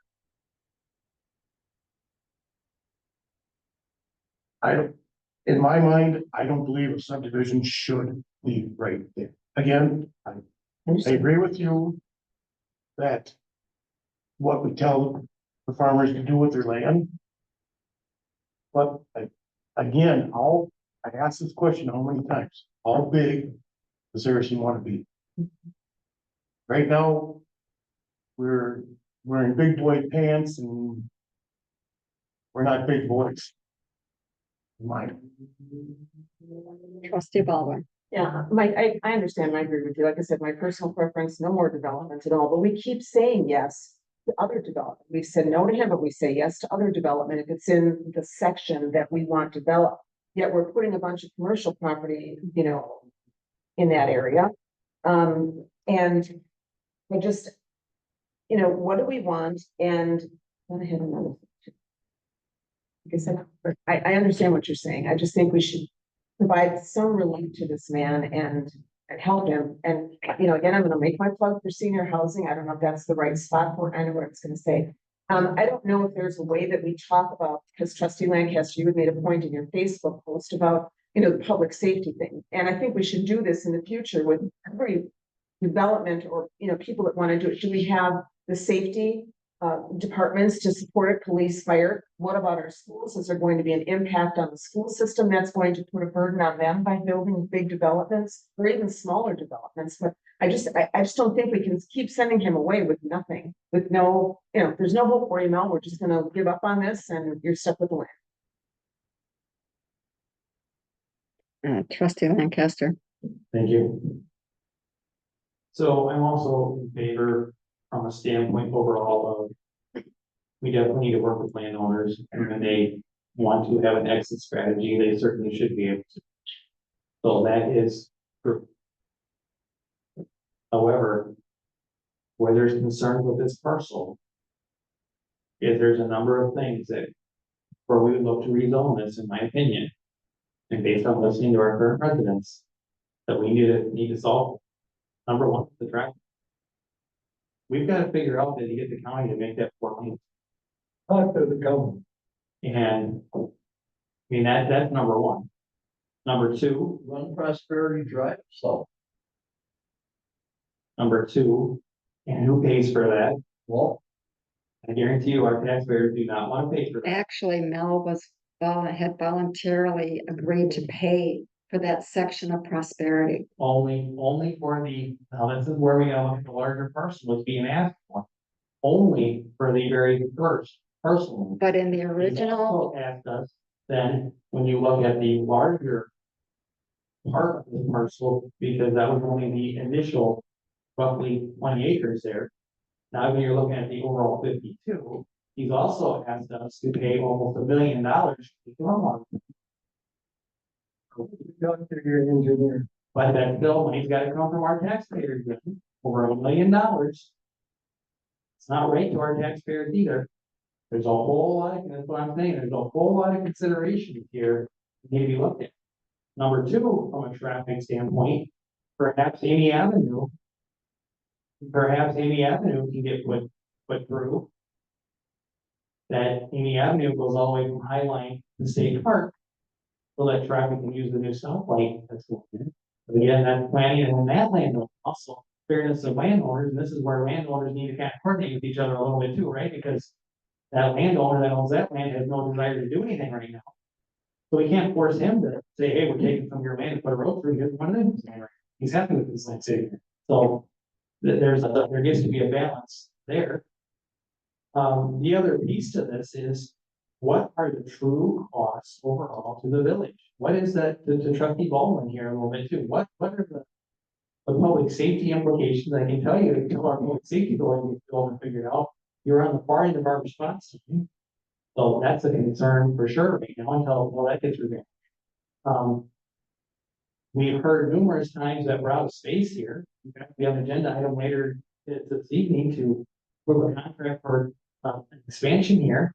We've heard from our public works director, our operations manager, that doesn't have enough employees, doesn't have enough plow trucks.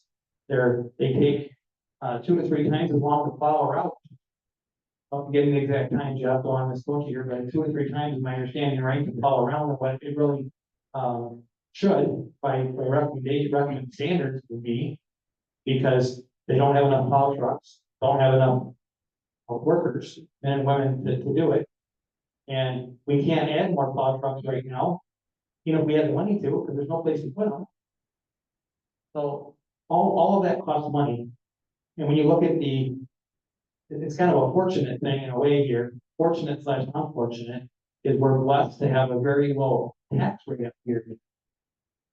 And so when you look at the amount of property taxes that we collect, that's the heritage and commercial, right? That really matters here at the end of the day. What we're talking about tonight is on an average new house. point of order here, can I stay close to the agenda item? I am, this is the cost here, this is all the cost of 2 these things.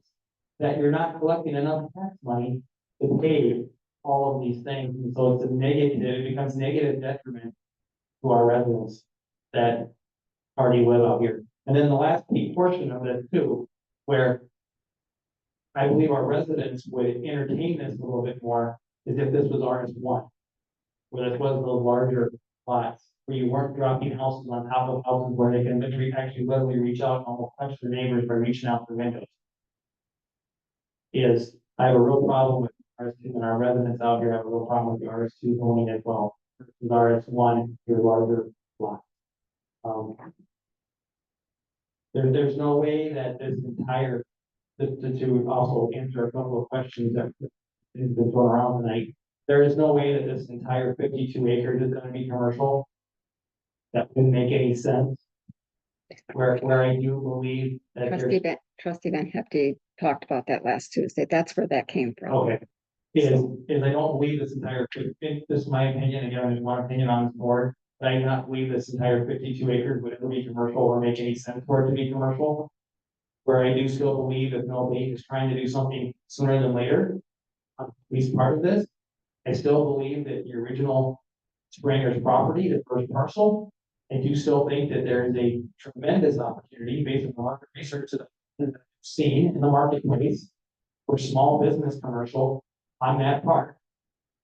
Tremendous demand for your small business individuals, your plumbers, your electricians, your painters, those kind of individuals. They want a shop space that they can work with their trucks. Empty shop space behind our houses right now, in the business streets. Okay, okay, time out, time out. Okay, Time for public comment. okay. And And- also, we have gotten way far afield.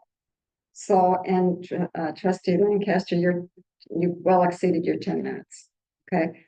I'd like to speak briefly because Mel's first proposal that he brought to this board, where he was going to extend Prosperity Drive at his expense. And he had commercial about, I can't remember how many commercial lots and a couple of rows of a row of duplexes and a couple of rows of single family, and that was shot down by this board. And that is now what you're asking him to bring back again. And this is what Julie commented on. We keep flip-flopping. You want commercial in that area, but commercial in that area is going to be in direct competition with the brand new business park. This village is in the process of developing, Crossroad Developments. We just spent how many thousands of dollars to buy Frederickson's property?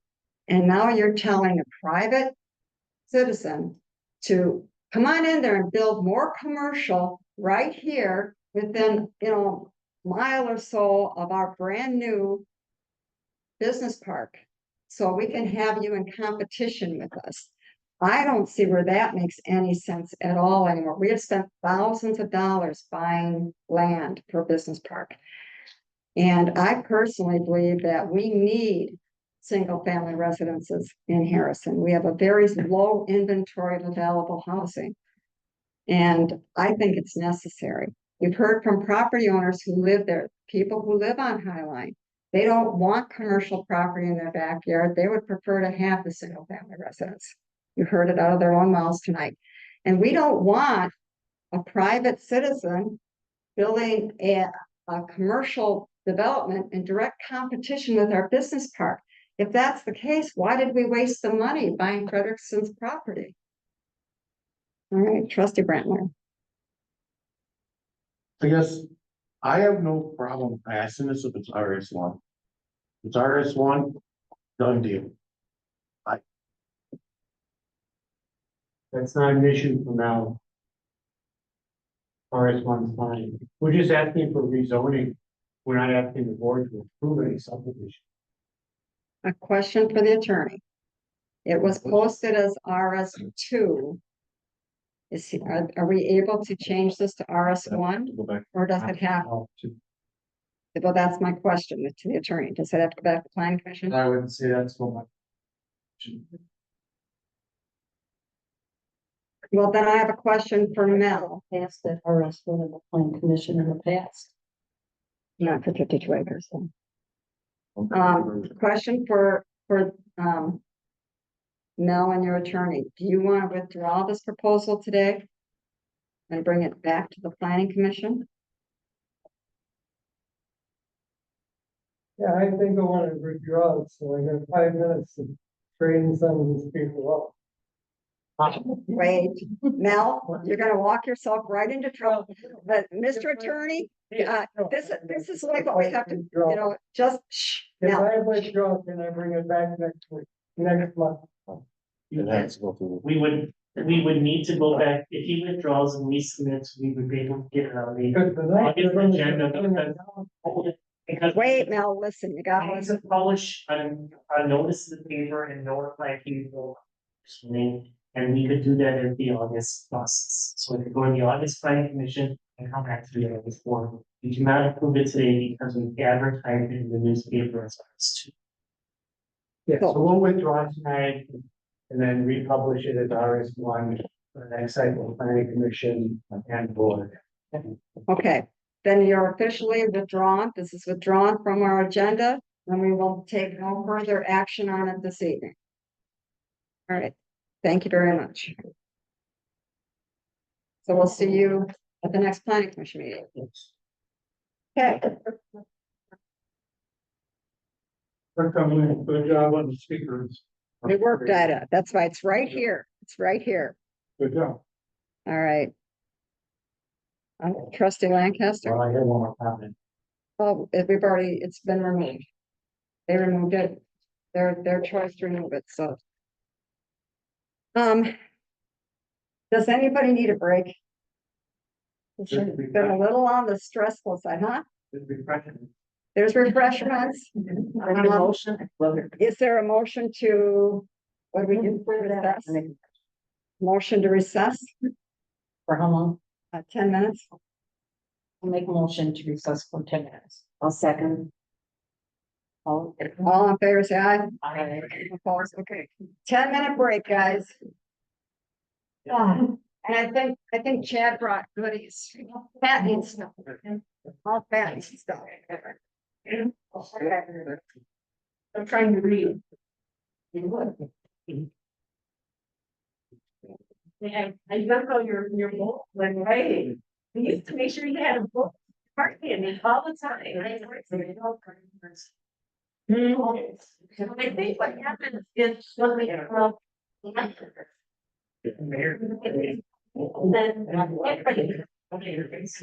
then you'll be having all over.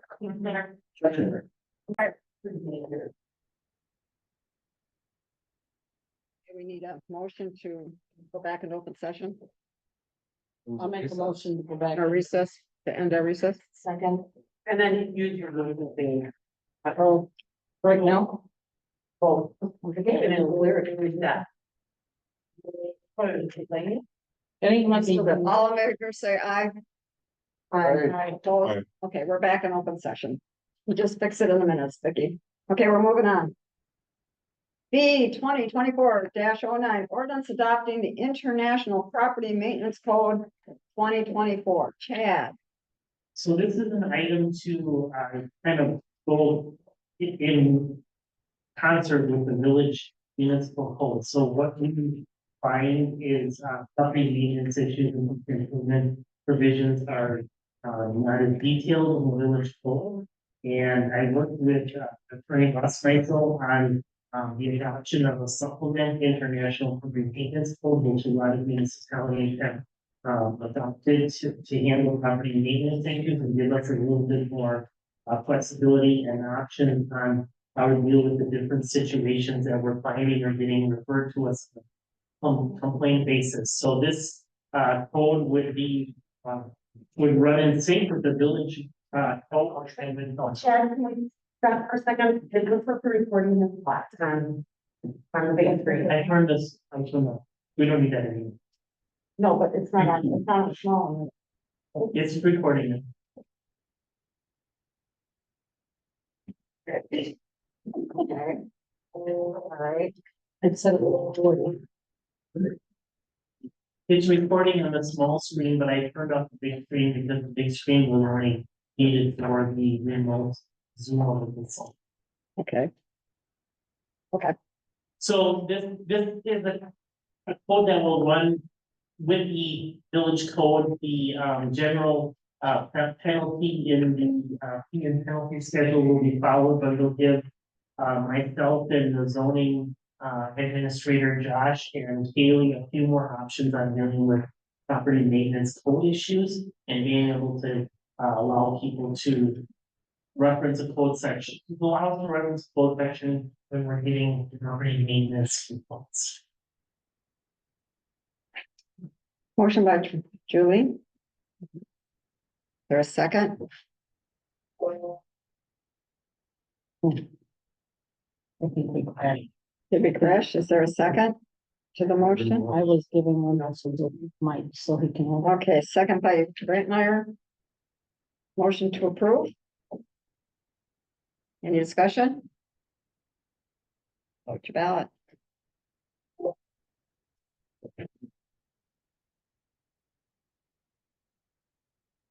Scott, you're the first one again. Let the record show the motion is carried unanimously. Certified survey map for Zeringer Highway 55 parcel 4936. Does the village board approve the certified survey map? Chad. So this is to basically split two properties that are going generally, one property into two properties. It's gonna be used for residential one of them like already on the market. So the planning commission approved this. Certified survey map request. Motion by trustee Brantmeyer, second by, I missed who the second was. Second by Julian. Any discussion? Vote your ballot.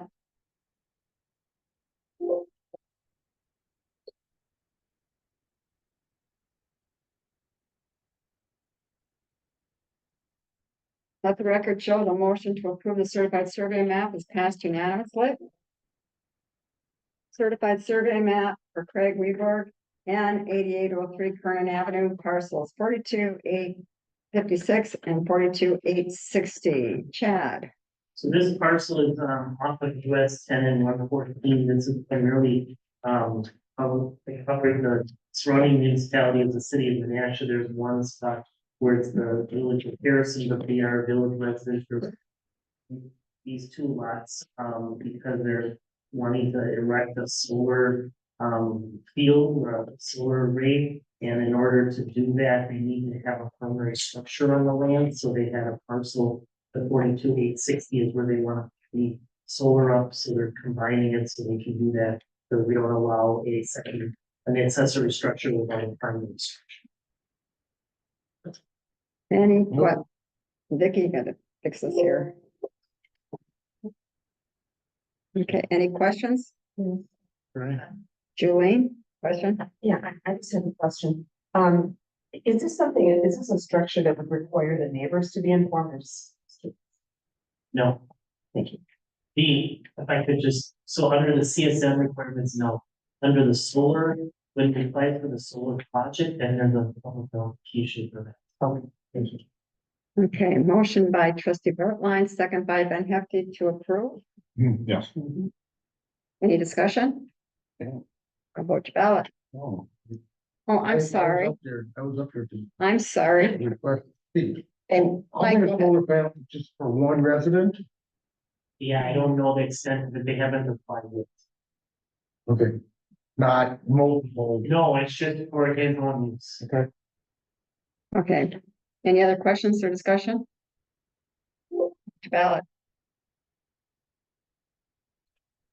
Let the record show the motion to approve the certified survey map was passed unanimously. Okay, condominium plat, Scott Doran and 9676 and 9678 Hoffensberger, parcel 35,286. Chad. So this is currently a duplex that they're looking to subdivide into two parcels so that they can sell off one side and on the other side.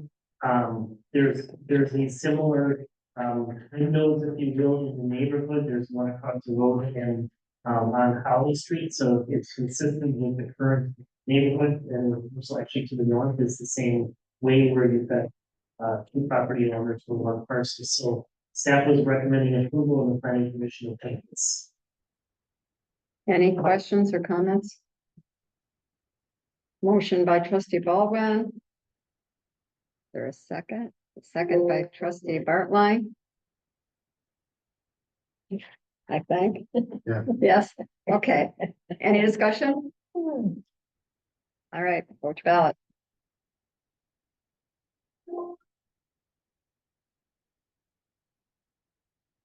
Let the record show the motion to approve the condominium request has been approved unanimously. Certified survey map, Village of Harrison, this is our parcel, so I sure hope this passes. Or, and 8722 Lake Park Road, parcel 33,648. Bad. So this is to approve the certified survey map to split up the parcel that we talked about in the past for Harrison utilities so that we can work on some commercial development on the so that it's vacant. And the planning commission recommended. Any discussion? Is there a motion? Motion by trustee Bartline. Second by trustee Brantmeyer. Any further discussion? Then vote your ballot.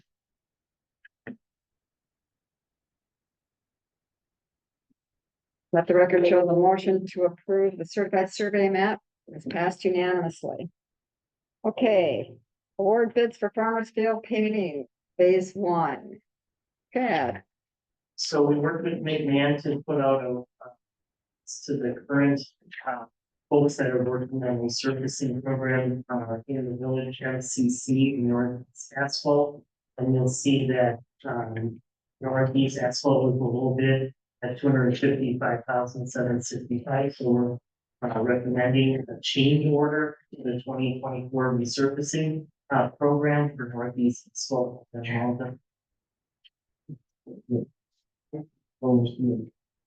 Oh, well, then I got this wrong, so I got it wrong, that this is for Farmers Field, it's not a change order, it's an own contract with Northeast Asphalt for $255,765. We will put together contract documents for that, and it's to pave the parking lot, the access road, and some trails. We had budgeted $244,000 for this project. And the funding would come out of the work fees, including the difference of all that. and just to cut Chad some slack, he wrote like all 300 pages of this. Of it today, so if he misses up a couple of things, we're gonna just cut him some, and thank him for snacks. Okay, somebody wanted to speak, what do we have here? No, just motions. Well, but I think Scott wanted to talk. Scott, you just want to talk? Thank you. So, once this is done. I think we've had issues in the early spring with people in Farmers Field going in. Do you think after it's paved, we can put like big boulders to keep vehicles from going and driving off or something like that? That's an idea, we could do that, we've had security cameras up there too, so, it appears like it's all been all right, knock on wood, but yeah, we could look at some additional things once we get it paved. Thank you. Any other comments or discussion?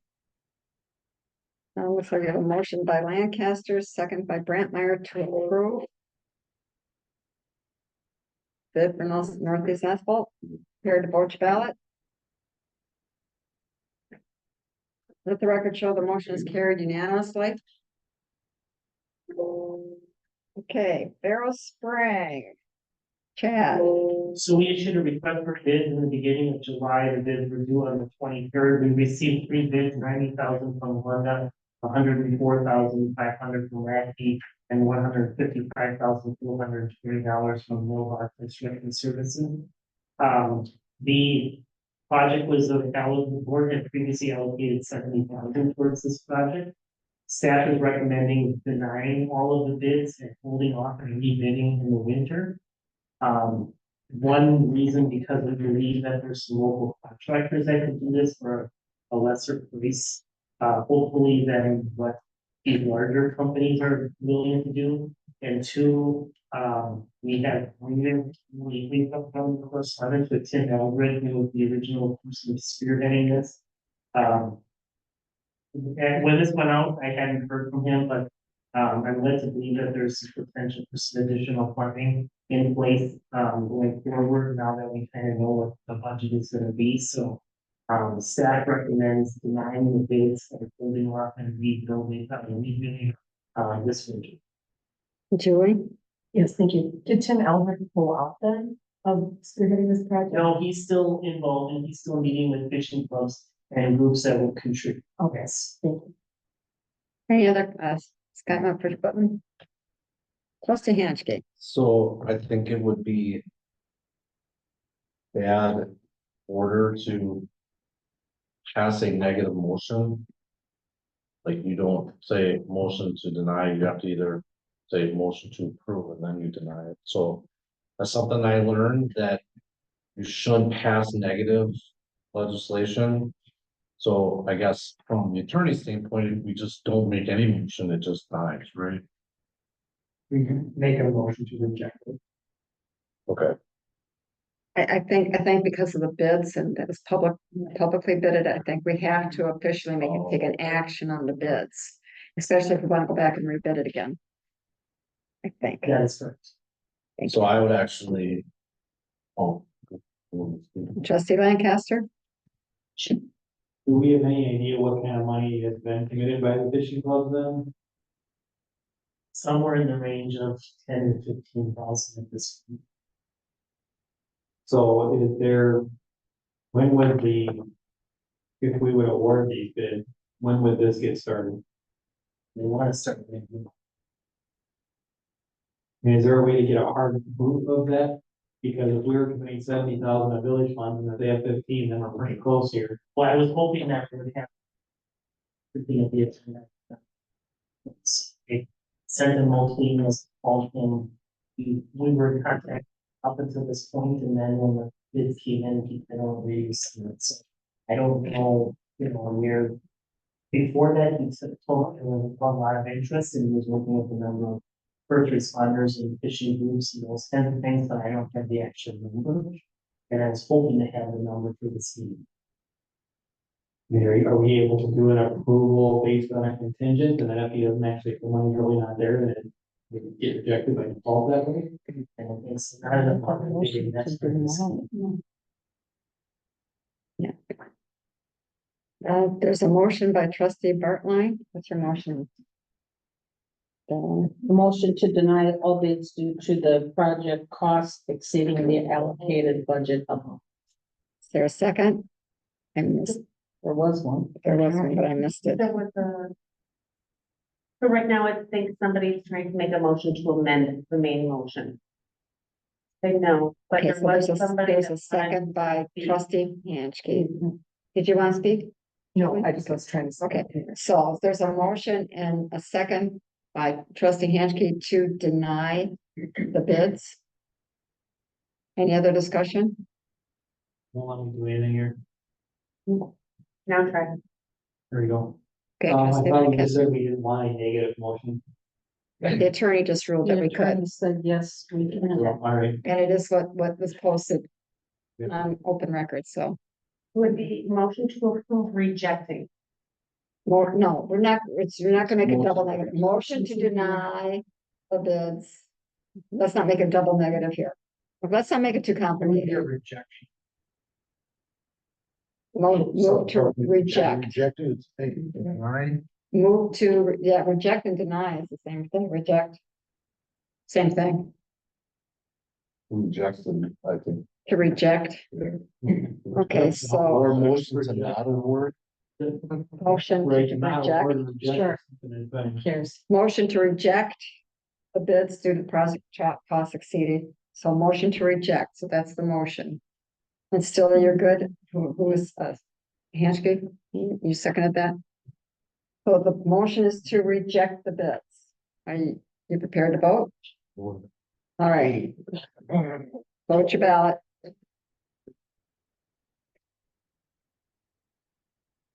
Okay, the motion to reject the bids has passed unanimously. And we'll bring it back next winter. And hopefully have better luck. Okay, now you can talk about your change order, Chad. So, this is approving change order number 1 to the Blazing Meadows subdivision project for $56,063 to repave the parking lot at Fire Station 60. DPW staff has repaired the storm sewer units. There's a number of settling issues that are happening on that parking lot, frankly, the parking lot is.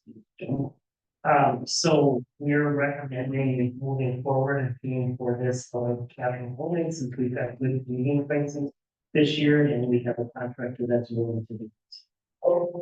Any discussion, any questions? Motion by Hanchke, is there a second? Second by Hartline.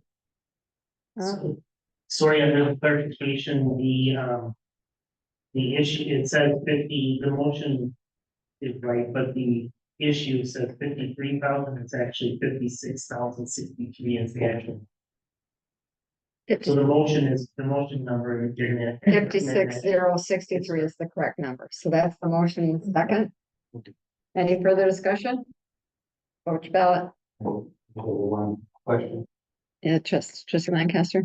just since this wasn't in our original budget. Are we in contact with Sherway just to make sure that, that there'll be some expenses here? I did contact them about building permits. We are intending to have a meeting with their new administrator, so this will be one of the. Okay, let's see that, they pay their fair share, so thank you. Which ballot? Trustee Hanchey. Let the record show the motion to approve change order number 1 to MCC. It's passed unanimously. Okay. Contract design services for the expansion of DPW.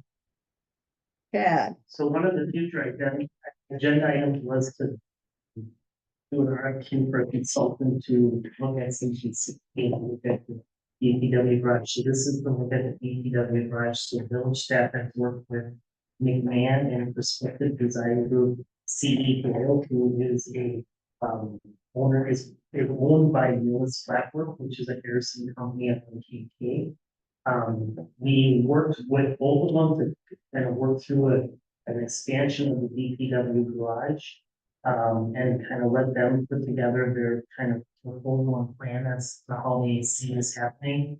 McMahon came back with a low bid for what we're considering the conceptual design for both of the firms. So the low bid was 46,000.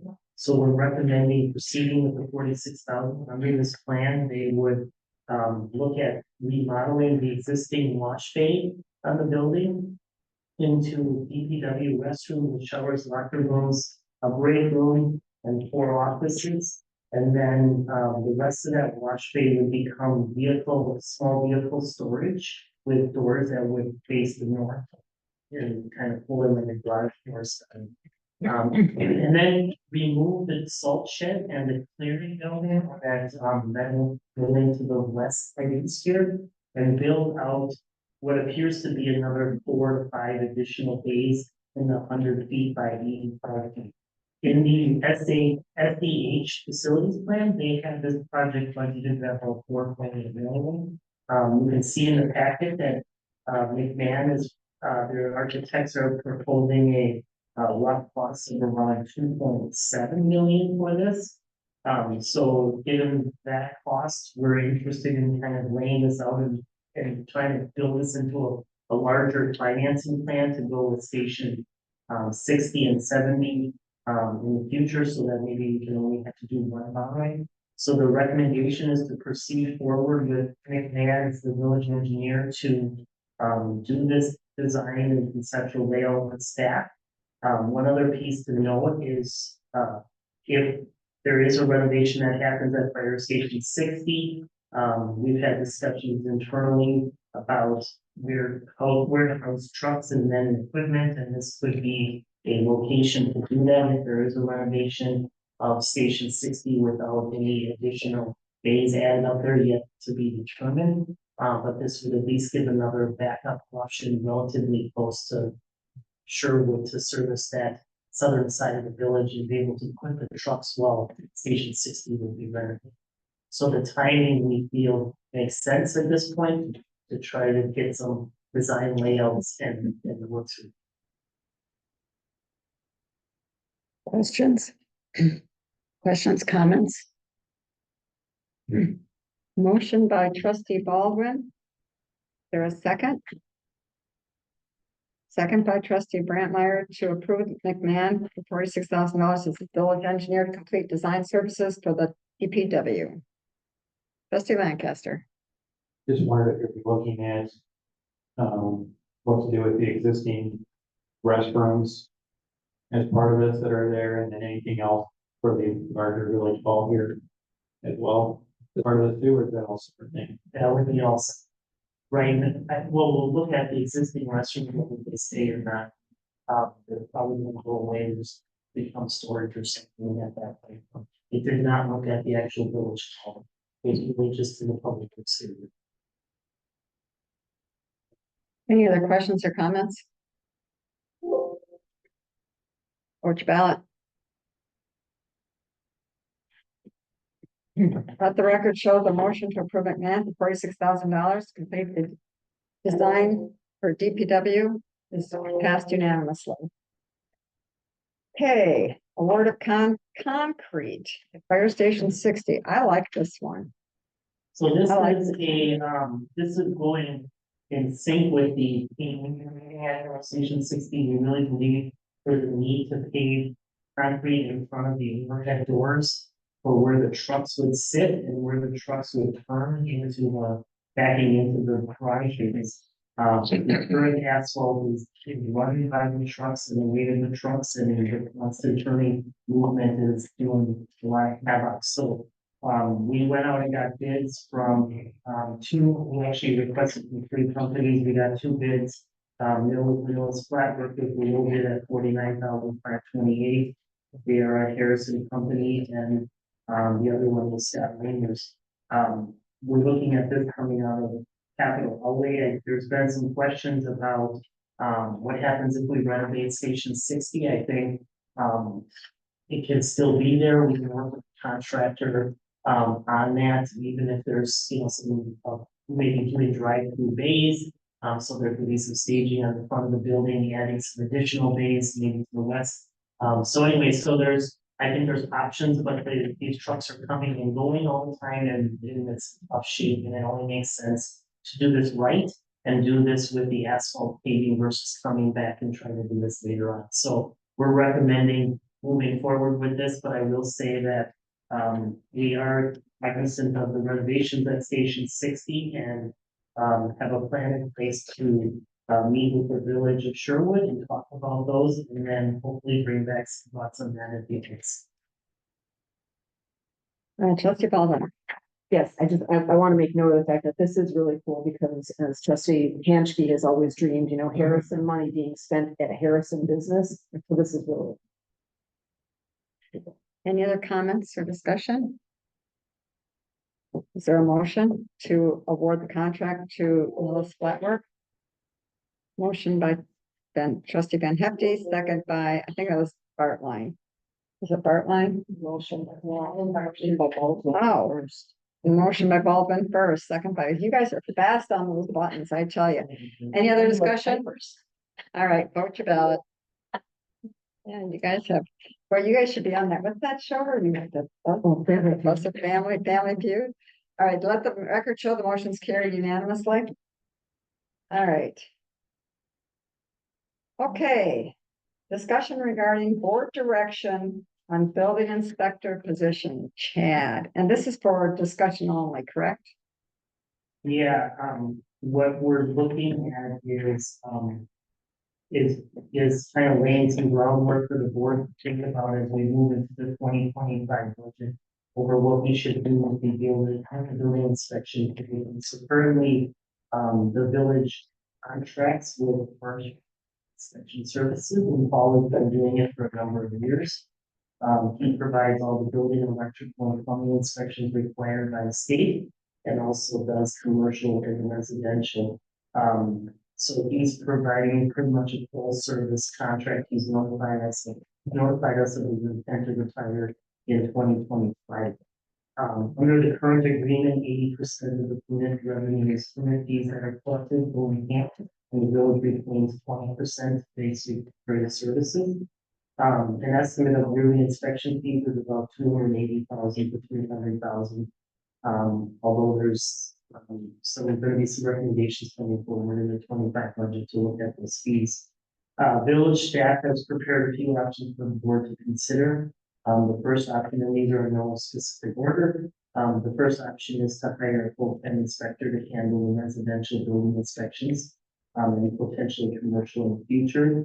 And then contract for residential, commercial, electrical, and plumbing. So it's going to be really rare. It's rare to find an inspector that has all of the qualifications that Paul has. Usually you're a builder, you're a plumber, or you're an electrician. You're not all three of them. So what we're recommending here is that in this option, consider is to hire an inspector here that would handle and for the first time, you know, maybe working with them to get additional certifications, but to be the residential building inspector commercial. Also, there's a need in the fire department for a commercial inspector. They currently rely on volunteers to do that work, and there's some thought that some of the workload of this inspector could be working with Jared on commercial inspections to comply with state statutes related to that. There's also issues that we've had with erosion control inspections and follow-up, being lagged recently and having erosion issues in the streets and those kinds of things. That we're working through with, he is a contracted employee, and we can't expect him to issue citations and those types of things. So I kind of lay out for you what current inspector positions look like. I think in my tenure with the village, it's hearing a number of people coming to the front for assistance throughout the day. It seems like it would make sense to have a full-time inspector here that can answer questions more regularly. It works for what we have with Paul now, when it's primarily a couple hours in the morning, and then he goes and does his inspections and does other things. So that was one option. The second option is to request proposals for all the disciplines, basically to bring somebody in, like a building inspection firm similar to all provided to us. Option three, there might be some opportunity to work with communities like Sherwood and sharing an inspector. There's been some dialogue with their past interim director, and there's intent to have discussions with the new administrator up there about sharing some of the TAP, given that the two communities are 5 minutes apart. And then any other options that the board can come on with. In light of this, the contract expires at the end of this year. As I said, Paul is willing to extend that contract for 1 year and help us train a new person if that's the direction the board decides to go. But we wanted to get this to you relatively early to get some thought to it, so that as we move into the budget process, we kind of know what we should be doing. I really believe you can see from the revenues and you can see from the expenses of the position. And then we have to hire outside services. This should be cost neutral in the budget. If we did bring it in house, it would give us full things. Trustee Lancaster. Thank you. So those are my only, or my main comments here, is I want to make sure we keep this cost control.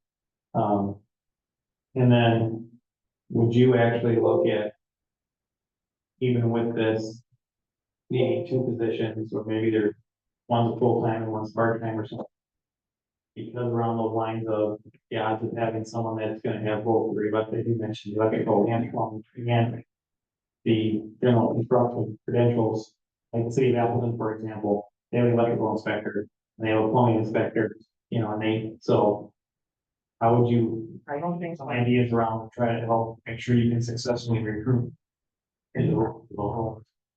Yeah, I don't think we're at the point of having to have, we're not big enough to have individual positions yet, but we may get there in the near future. I think we can bring, and talking about Paul, there is some options and some of the research that I've done that we can fulfill those with contracted position for now.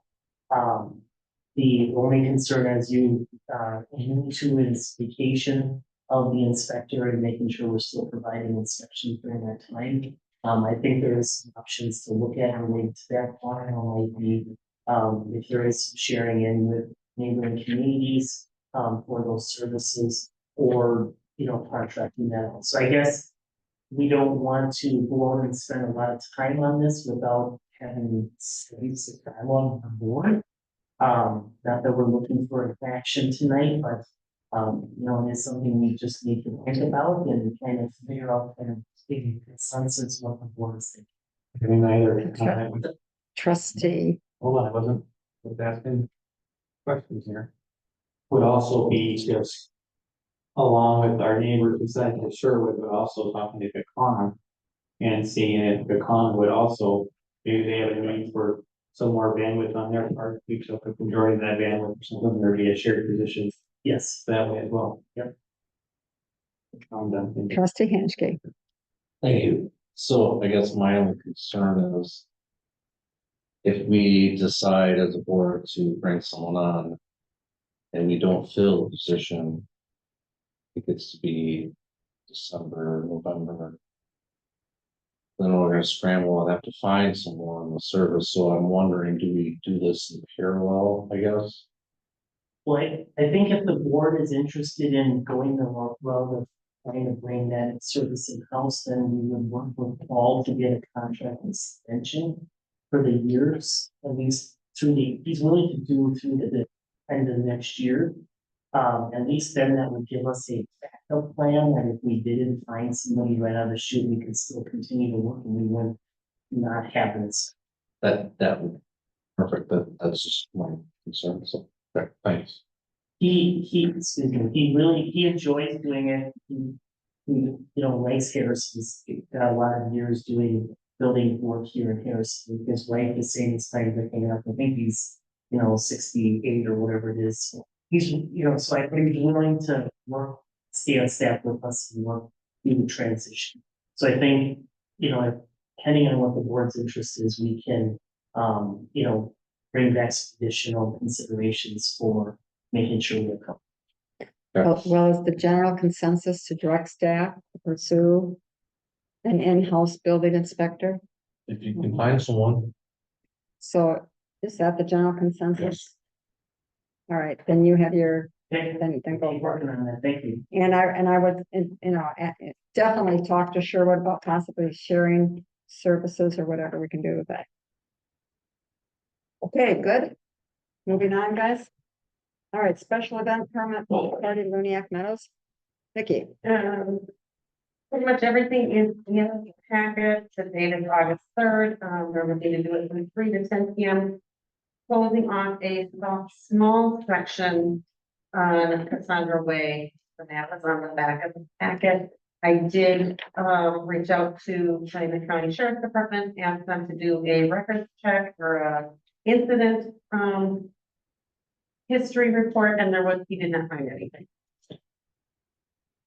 any comments or discussion? Motion by trustee Baldwin, second by trustee Brantmeyer. Or was it Bruce Hanchke first? wanna call me trustee Paul? It popped up there first. Okay, That's second time tonight, isn't it? that is, okay, motion Whatever. by Hanchke, second by Brantmeyer to approve the special event. You're ready to vote your ballot? You know what happens is that error message, let the record show the motion is carried unanimously. The error message pops up and then it blanks everything out, so you can't see it. Okay, special event permit for block party for Kimberly Heights, Vicky. Same situation, that I've done the check with the County Sheriff's Department for any past issues. There have not been any. This event is looking for Saturday, September 14th, from 2 p.m. to 7 p.m. They are closing off a bit more of the park, if you look, or of the road, if you look at the map.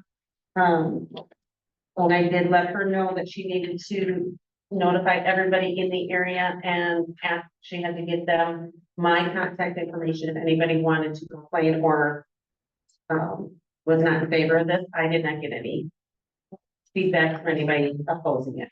Okay, motion by trustee Hanchke, second by Brantmeyer to approve. Any discussion? Vote your ballot. Let the record show the motion to approve has passed unanimously. All right, page 3. Consideration, okay, oh, this, I don't know about this one, Chad. Consideration of additional compensation for assistant village manager for the remainder of 2024. Now, this one is from me, and I sat down with Chad a couple times and I said for all the work he's putting in and all the extra hours that he deserves some extra compensation. And asked him if he wanted money or, I was, talking about extra cash or something. And he said he would rather have vacation time. We're gonna take extra vacation time. I don't know if we're gonna allow that to happen, but that's what he. Budget's over, but. But that is his request. So motion by, who was the first one? Lancaster or Baldwin? Okay. Motion by trustee Baldwin, second by trustee Brantmeyer. To approve the additional 2 weeks vacation for Chad. All right, vote your ballot.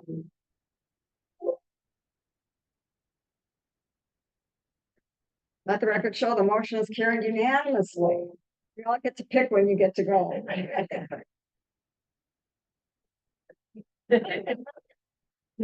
All right, initial review of ordinance repealing and recreating municipal code 30, chapter 30 utilities.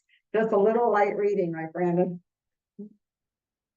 And we don't have trouble seeing. And so this is just review. Did everyone get Andy's comments? Yeah. Okay. Okay. You have a question?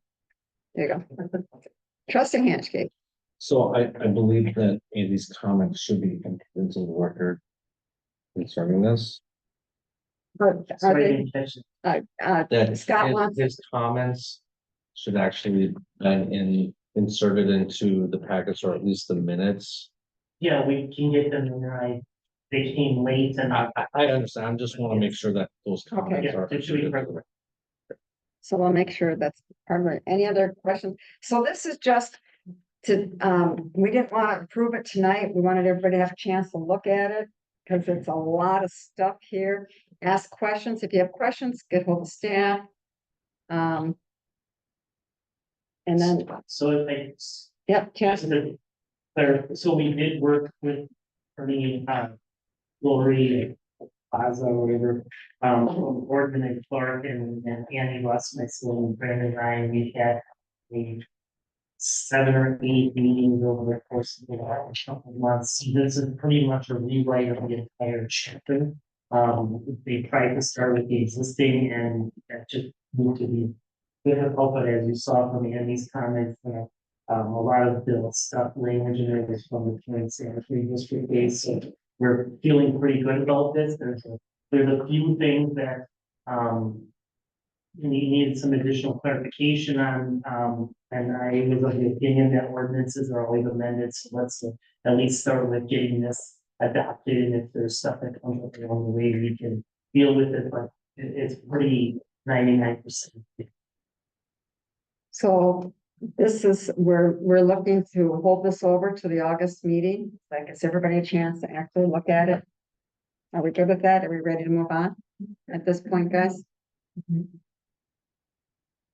All right, moving on to the next agenda item. 5-year road plan, same thing, where I think we just want this in front of everybody tonight. Yeah, So there's a couple of things I would like to share. So as the chair said, this is an initial review. This will be brought back in August, and I'm proposing a little bit different process with this, maybe than what's been done in the past. In this next month, we would do some public outreach on this plan and share it with the public, just to see what people think of the plan, right? To get all those people that come forward. Well, when they want their roads paved, and we're trying to scramble to deal with that. So my thought is let's engage with them before we approve it and see what their thoughts are and kind of the rankings in order. And then at the August meeting, hopefully we can get to a consensus of what this looks like.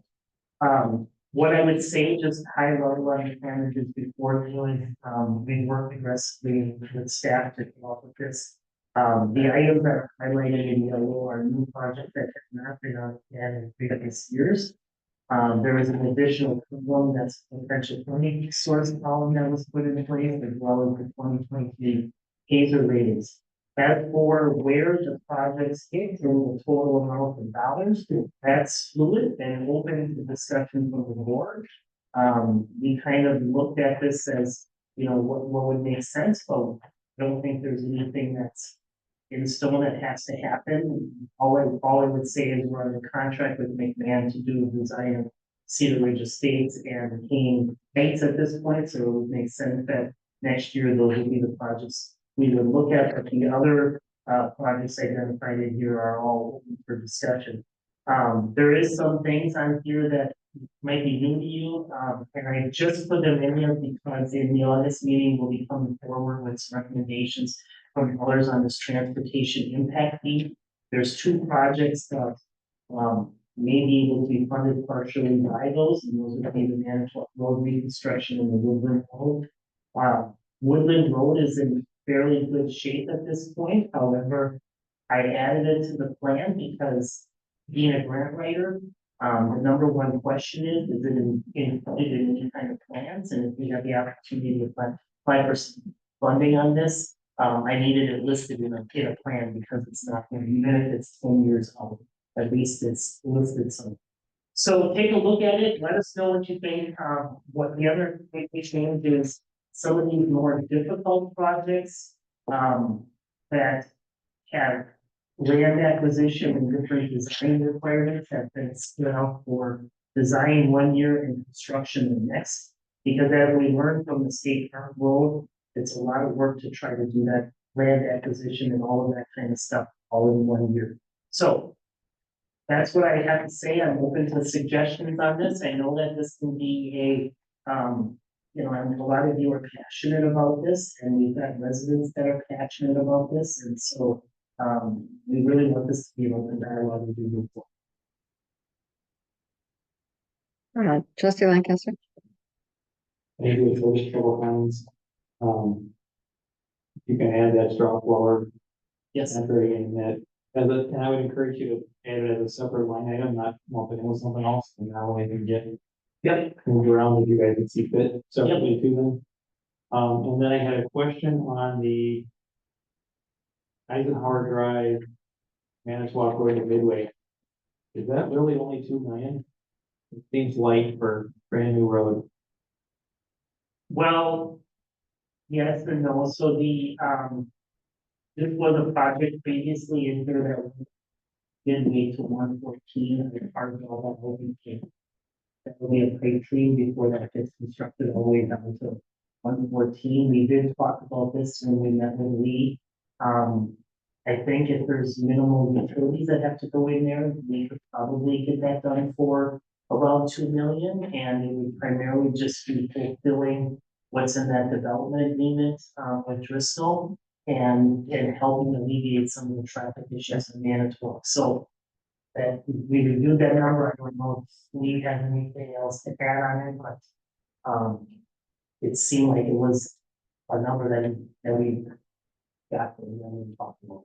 Okay, the reason why I guess I'm asking if that's real all it is, which I know still a lot of money, right? But because of some other things, then I would encourage my 2 cents on it anyway, just only one voice on this board, but that should happen sooner than later.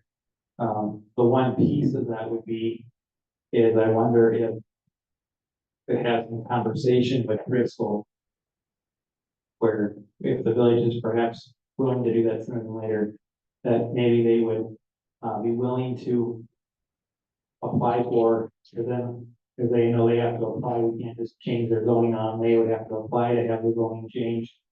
But instead of it being commercial along there, that was currently zoned, that we would give them multifamily zoning along there, that they could put their apartments up there. And then in exchange, they would relinquish their multifamily zoning along Midway and allow commercial along Midway. Seeing Appleton is getting started up there. Industrial park right across the street, it makes more sense to have a commercial along Midway versus along Eisenhower. I agree with you, and I'm on board with that. Okay. So maybe those discussions can, if the rest of the board is on board with that, maybe those discussions can take place. One thing I would say about moving that project up is have it funded with TID 3, so you can do the improvements with TID district within a half an hour radius of the district. So a lot of the other times it wasn't considered, and you'll see that reoccurring in a number of these projects where we're using TID dollars to do that. We do have a development incentive that has to be paid in your scope. So the idea of trying to do this in 2028 was still 4 years sooner than when we're supposed to do it, because we're supposed to do it by 2032. But it would allow us to get the development incentive if they're on risk, and then be able to put some of that cash towards it, and then maybe to make our borrowing amount against the TID a little less. That's why I was recommending the year I have it. Yeah, I understand where you're coming from there. I guess it depends on what those borrowing costs would be to have the TID borrow it. You guys are the experts from a traffic count standpoint, but I think if that went through there, it would drastically help with traffic problems on even part of KK. And definitely make a significant impact on traffic concerns. We hear about Hoop because now individuals going to those apartments and things can go, and even the subdivisions around Woodland School and all that. Now they can, Eisenhower is already a major carrier coming out of Appleton, the stoplights and all, they can stay just straight on Eisenhower, straight on their carriers. And I guess we gotta figure out how to pay for their half of that too, with Shriver too, I guess, do we assess that land just by citizen? Yeah, we don't have all the right of way yet.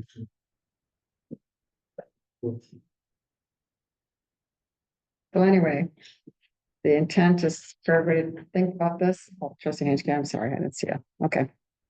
Hey, appreciate you doing this and then I guess long-term vision of this and I like where you're going on this. I'd like this to not be, you guys deal with the roads, right? I'm not a road expert. We've had issues in the past. One of the reasons why I'm on this board is because we have squeaky wheels that come in at budget time saying, I want my road done. I have, and it happened every year. So this has taken a lot of the angst out of it. It's made it transparent and we have a plan. It's not a year to year, it's a 5-year plan. But ultimately, like, what I want to do is, this is you guys, you own it.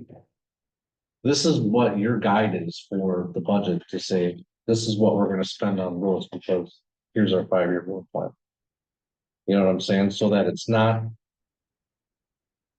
how you get the input should be based on need, right? Not on, well, my road's older. We've heard this story before, right? Well, why does this guy, or why does this road that's 15 years old getting to be done sooner than a road that's 20 years old? Well, maybe because there's a lot more traffic, or maybe it wasn't done right, or maybe there's settling, right? Or the contractor didn't do a good job putting the road in originally. There's a ton of reasons, right? I don't know those reasons. Jeff might know some of it, but were you around 20 years ago? Yes and no. So I want to make sure that you guys are the ones for this. I understand that, and I think, one thing I would say that Russ and I have had one on this is that the village doesn't have really a 5-year annual capital improvements plan, so this is like one piece of that, so there's gonna be a supplement piece that's gonna come to this for a 5-year capital improvement plan, that's everything else, and these two will kind of run in sync, so I think it really, I appreciate what you're saying, but we can make the recommendations and go with it, but it really is, it's up to the board to decide how we spend and budget our funding moving forward. So I think this is a good plan, and I think, we're gonna be bringing back something similar to this for all the other needs of the village to make sure we're starting to think long range on what our future expenses look like, and these two can kind of run through. Russ had a comment. Yeah, just a couple quick comments. And Chad started talking about it. I think, you're getting to the point, when you look at operating budgets and a lot of times in the operating budget, when you look at some of these major capital expenditures, it's pretty easy to kick the can down the road and say, we'll do that next year. We can't afford to do it this year. A lot of communities the size of Harrison have started looking at capital planning as another step in your budgeting process, and I'd like to try to incorporate that as we move forward with our budgeting process. So we're not only looking at a road plan, we're looking at all our capital needs, and whether it's roads or utilities or other major investments. And a lot of communities have actually started that planning process as a prelude to their operating budget. And then you take that first year, or for next year, 2025, roll that into your operating budget. So I think long range, your budgeting process should really start with a review of your capital needs. And most communities start doing that in the springtime, the summertime, and have the discussions, have that public input, have discussions on the direction you want to go. And that's what I kind of envision the next step for Harrison is to start looking at a more intensive capital planning process than just roads. And my past experience in Oshkosh, we've expanded a 5-year capital improvement plan to a 10-year plan based on some of the things that Chad's already told you.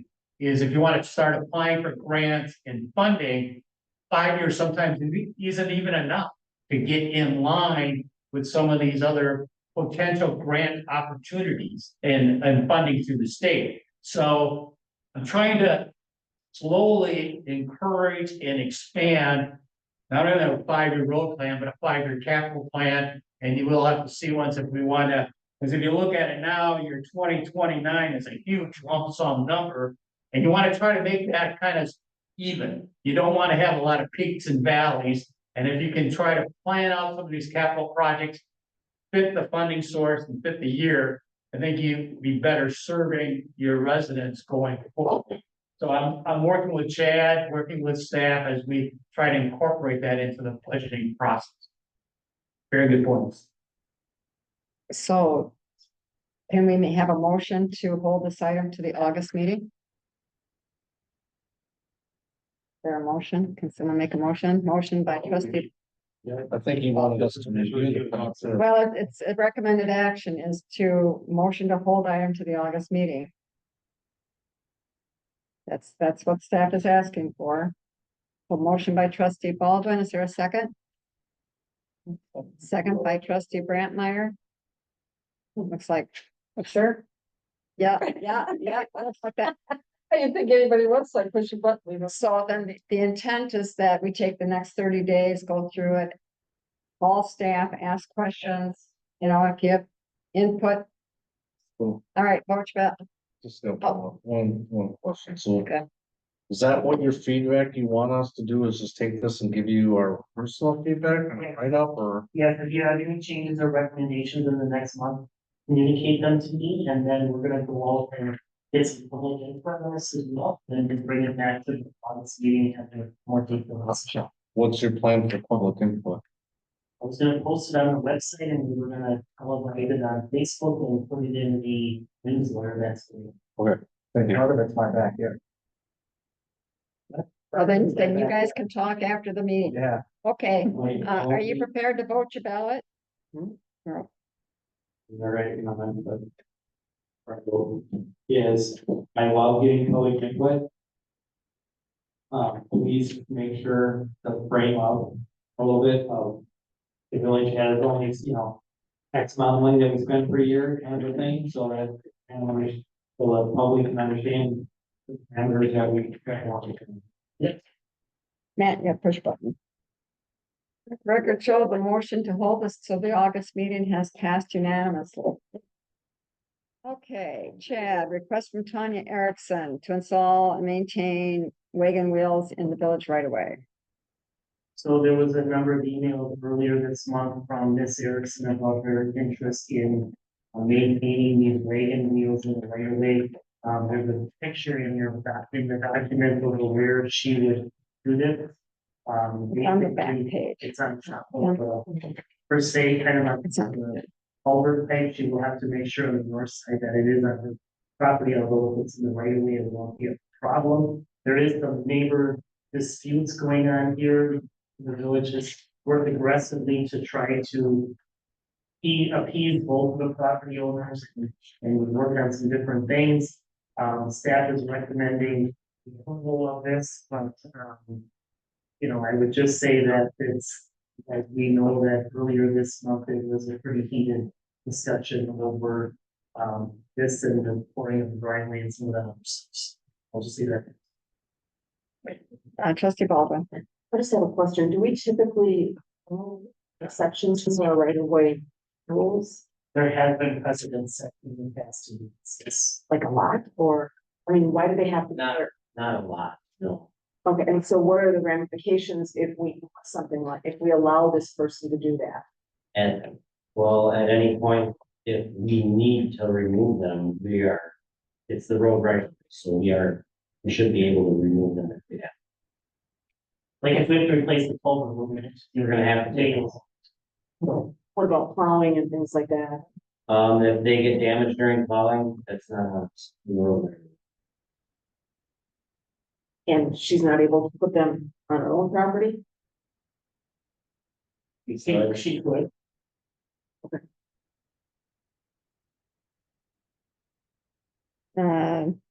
Trustee Bartline. I was just gonna say, in past practice, we've always had that where if they take down, they won't put it back up. Okay, if something has to come down, you get permission to put it on, they don't replace it, and they don't put it back up even if they're done. Just, we always let people know that. Trustee Lancaster. Thank you. So being that we do we have let other individuals occupy village right away, drainage easements, different kinds of things. They have no problem with this individual doing this, however. The only thing is, I believe we usually make them sign a document that gets recorded at the county against the property. I never heard of that. That we have for like their fences and different things, so that way we've we've allowed them to put like fences and drainage easements, for example, and we have a document that they sign and that gets recorded against the property. Because that's an agreement that if the village ever has to move it, any of those kind of things, we're not responsible for it back, or not, any of those. That could be, so they're not aware of that, we're not aware of doing that for these. I think it was always handled under the right of way permits, so we would put conditions on the right of way permit when we issue it, that if it ever had to be removed by the village, we reserve the right to remove it or it's damaged. We're not responsible for those conditions or right of way permit. Okay, so they get something from the village, so we would also have on file. Yes, for sure. Trustee And then, Baldwin. and then I'm sorry. And then I just, without belaboring the entire email and things that we got sent. And there's always two sides to every story. For sure. But if any of this is true, None of it's true. we just hope there be some different relations, neighbor to neighbor, so. Well, the email is about me specifically. I've spoken to her twice.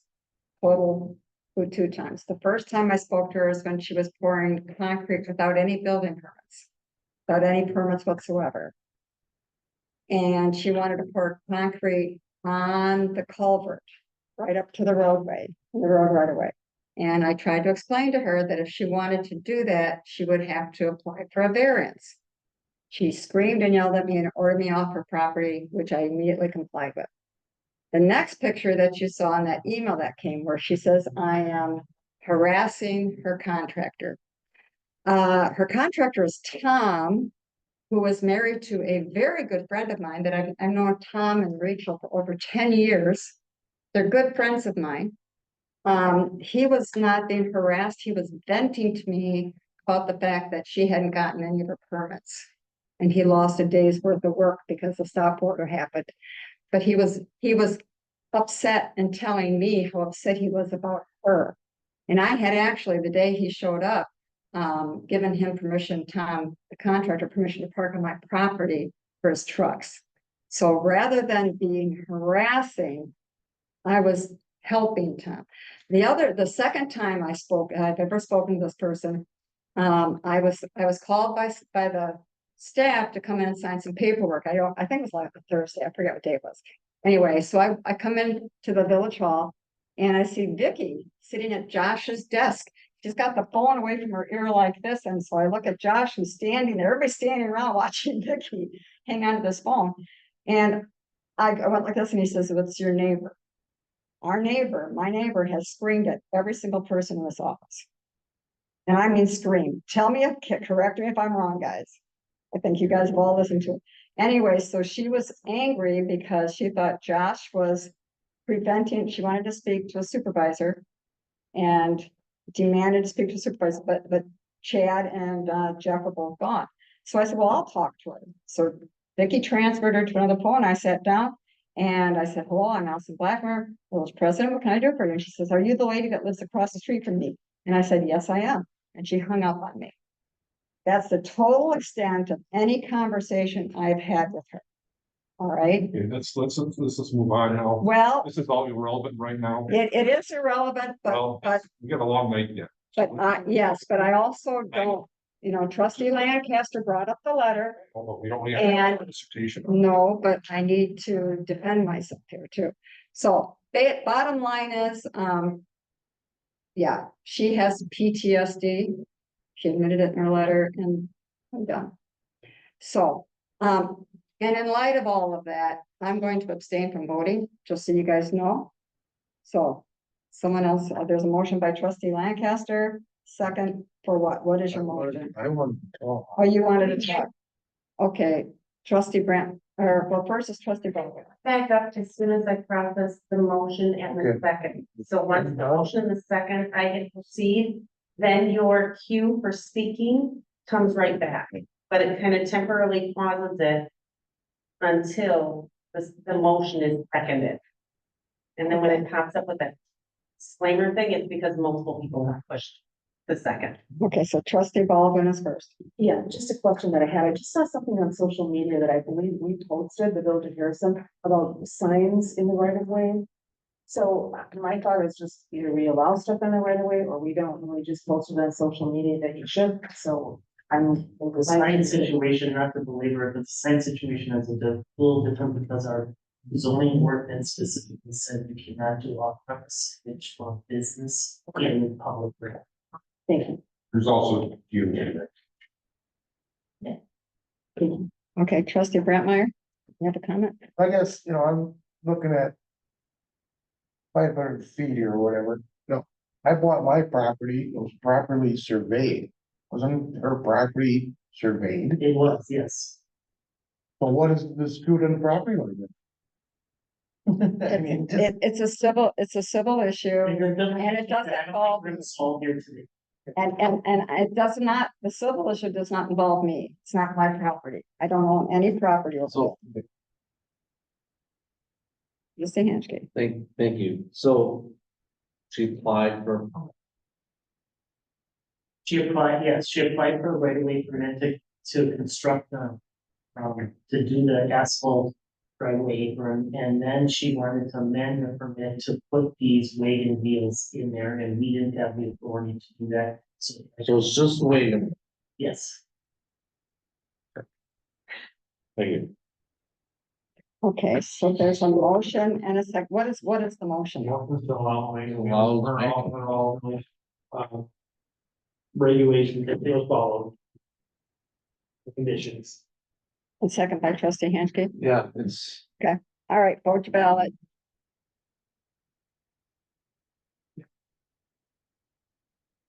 Let the record show that I abstained and trustee Baldwin voted not, nay. The motion is passed. Okay, all right. So the most discussed wagon wheels in Harrison history. You have no idea. You have absolutely no idea. All right, developer agreement, Village of Harrison Fairways LLC. Chad, So Fairway LLC has built a building on our county cave. Back in November 2021, there was discussion in closed section, the then planner and the village board of writing a $30,000 development incentive to this developer for building that new building. In the records and the information I could find, it appears like there was some discussion about some additional condition on the development agreement. I did talk to a number of village board members that were around at that time, and nobody can really recall what was discussed. And the developer was under the assumption that he had an agreement as executed as a feasible incentive, so they don't have to. Why don't you guys pay out for whatever value we create? So I'm bringing this forward because I think we kind of want to this developer, once the negotiations with Mark when he was here, where the breakdown of communication happened, I can't even know. I kind of looked at the value of the building permits and I run some numbers, and everything to me looks like it's gonna work, and the 30,000 would be a 2.5 year payoff on a pay-as-you-go rate based on the incentives the taxes that he's gonna be generating, so staff was recommending approval of. There's a motion and a second by Lancaster and Hanchke. Any discussion or questions? If not, vote your ballot. Let the record show the motion to approve the developer agreement has passed unanimously. All right, development agreement for Cedar View subdivision. So this agreement, is for Lomar and Rose is in the audience, is planning this 12 lot subdivision. From Manitowoc, basically, connecting the all place with paper. Trails, I think, subdivision, on the east. So this development agreement, lays out the requirements of what's gonna happen as part of that, development. Couple things, so the, subdivision will have sidewalks. We will not have a trail system around the function pond because of grades and the size of the lot restricting that, so. Where the pond is planned, there's just not enough room to get a trailer in, although we can have that discussion. The agreement also allowed for the reimbursement of water being moved by Harrison Utilities, so basically connecting the paper trails, paper maker, whatever the subdivision. Paper maker subdivision to the east. Harrison Utilities and staff believe that it makes the most sense to move the water main through there, so there's a roughly $20,000 cost that the Harrison Utilities will cover for that. There's also the payment in lieu of parkland dedication. So this template has previously been reviewed with the village attorney and the village engineer. And we've gone through it as a team to create it and to review it. And an agreement, so the village and the staff is recommending approval, and most of the exhibits are here from the last request by the board. And wanted to see the exhibit, the only thing that's not even under the plane, which will come after the board meets. Okay, trustee Lancaster, you made the motion, but did you want to speak as well? Yeah, just have one comment. So I'm fully in favor of this. Just a comment for staff though, that for future development agreements, I believe that B and or parkland really should get looked at. You know, for and early on, so this one's way too far. It's already been discussed, we're way too far. It would be good to change this on this development at this point, but the dollar amount, with the price of land going up as much as it is. It's definitely on the short side of things. Yeah. So. Trustee Van Hefty, did you want to speak? No. Or just second the motion? Okay, so trustee Lancaster, your motion is to approve the developer's agreement Yes. as presented. Any vote your ballot?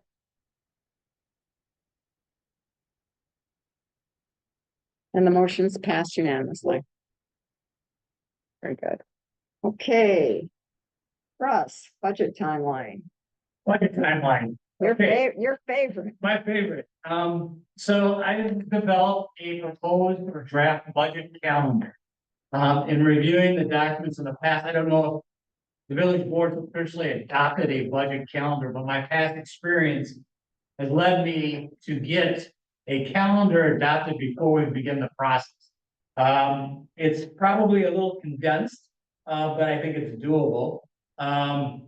So if we follow this calendar, we're gonna start with the internal process, early August next week, and distributing forms. And my understanding in the past, a lot of this work was done by the village manager, but we're looking at more of a cooperative process involving all of the departments and department heads in submitting their requests to me as the interim manager, compiling the budgets, getting those put together and presenting it to the board.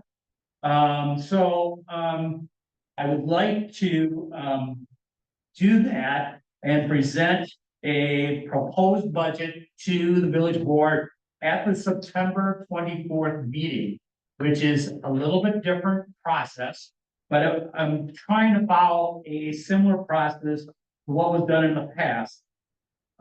In this process that I've identified, I'm looking at having a work session with the village board, and I'm shooting to try to accomplish that in one meeting, if possible, looking at October 8th. So you need to start looking at your calendars and making sure that you're comfortable with that. If I can't accomplish that in one meeting, I'm looking for a consideration of having a second standby date 2 days following that on the tenth.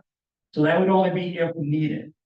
The calendar would suggest that we have the public hearing at our, October, village board meeting, regular October village board meeting. And there's two schools of thought and that I've been exposed to as far as budget preparation. In my first part of my career, we would have the public hearing, just like Harrison had done in the past, on the one night and then adopted that night. A lot of the transparency issues and allowing for public participation and comments or elected leaders' comments would say that you collect the comments at a public hearing, wait a week or so, and then adopt the budget following the public hearing. So you have time, if you get constructive comments at the public hearing, either by the public or the board, to incorporate those. So this calendar would ask for a special village board meeting then in November, similar to the past, but we would hold the public hearing in October at the regular village board meeting. You hear public comment or any other comments on the budget. 2 weeks later, November 12th, have a special meeting for adoption of the budget only. So we would separate that process into 2 steps. So that's a little bit different. The calendar, I'm asking for your approval. Again, it's a calendar, anticipated deadlines, timelines, I think makes sense, and I think it's very doable. And everybody knows now what that process would be, and hopefully you're in concurrent with having a work session in October, trying to get it done in one night. I'm looking to do blocks and set up timeframes for different components from revenue to different department areas so that we can get that processed in. I'm hoping, maybe a 2 or 3 hour meeting to get everything done, but try to do a schedule. So we have a schedule in place for that work session and try to get that smoothly and keep us on task. But if we can't get it done in one night, we're just asking you to hold the second night in reserve until we see if we can get it done in one night or 2. But this is a very, it's the first step in the whole process, and hopefully, giving some thought and having followed this in other organizations, I think it works well, and everybody knows what the expectations are. So I'm asking for your approval of that budget count. Okay, trustee Baldwin. Yeah, I'm fine with that. I will be out of town that week. I'm on vacation, but I can join, if I can join remotely, I'm fine. You can join remotely. Yeah, anybody can join remotely. I know some of these dates might be tough for people, but you can zoom in. I will do that. Trustee Lancaster. Thank you. My only question or comment would be around the November 12th for the actual adopting the budget. Is that perhaps we look at not making that a special meeting, but that is our monthly meeting for the month. I know we've moved some things around in the past when it gets toward the end of the year. With people wanting to go hunting, Thanksgiving, all those kind of things that, there's a negative public perception sometimes to having a quote special meeting of what is the board up to, so. Adjusting that timeline of.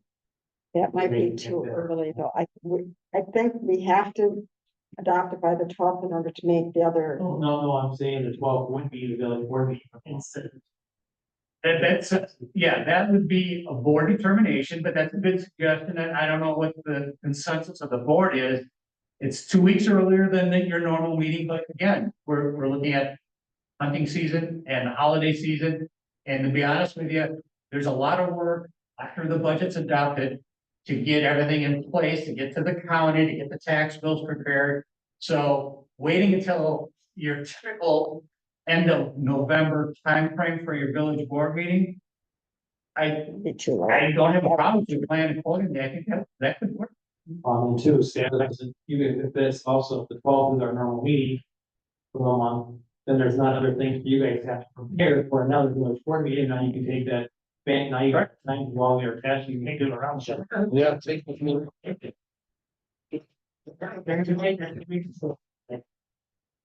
It's before Thanksgiving. Madam President, you now want to thank you. And I don't know what your past history has been with December, but if you move November up. With the holidays around there, you might want to consider advancing your December meeting. It's not. We always do. Yeah, and again, I don't know the history, we're solely focusing on budget going forward, but Yeah. that's here. Put up last year too. All right, well, tentatively, let's make the 12th then. We have, New Year's Eve would be our December. Yeah, So that would be the 17th of December also. yeah. Yeah. So we're gonna have two quarterly meetings back to back. Will be it. All right, well, there's some, Madam President, just one more comment from my standpoint as interim manager and working on the budget. The agenda item tonight is really to adopt the calendar.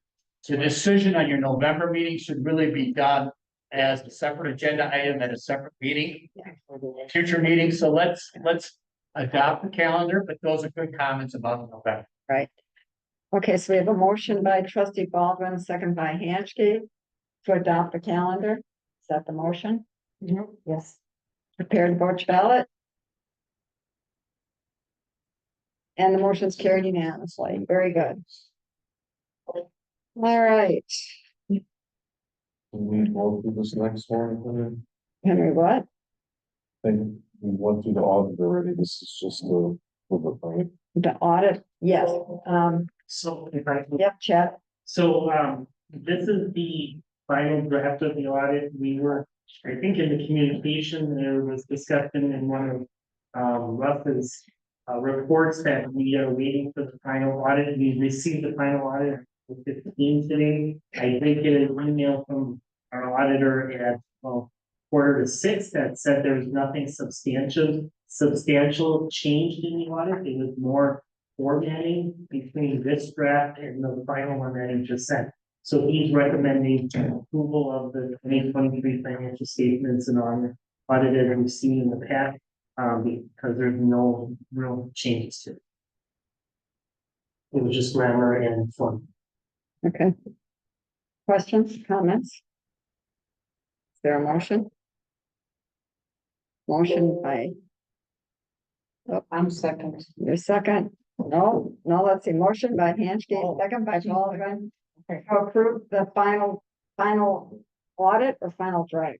We said final draft on here. Whatever. it's- Final draft of the 2023 financial.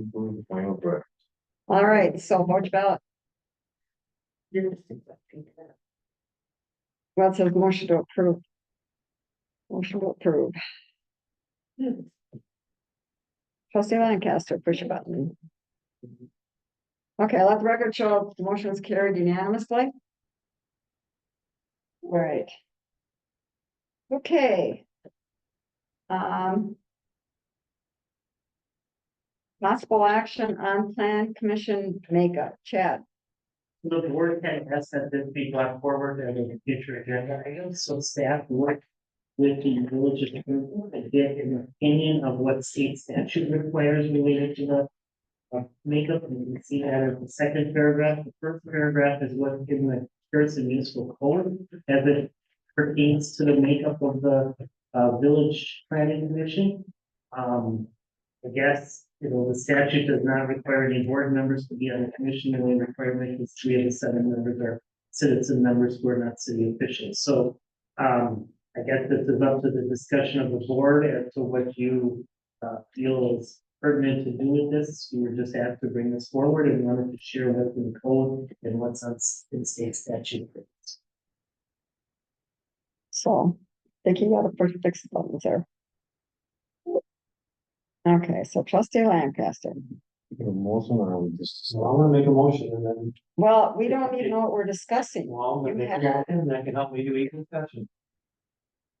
All right, Then you, well, what's your motion? well, so my motion is that the planning commission membership has changed to have 1 village board member on it and 6 citizen members, Starting one. starting with April of 2025 and all of their existing terms, they go through that time of expiry.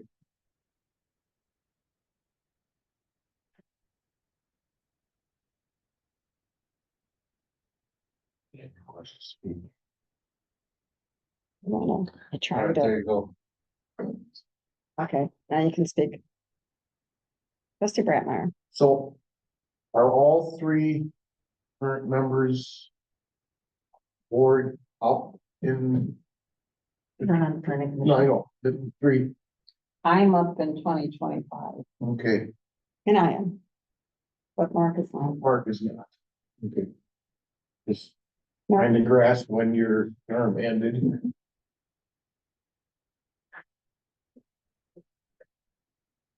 Dr. Ballmer.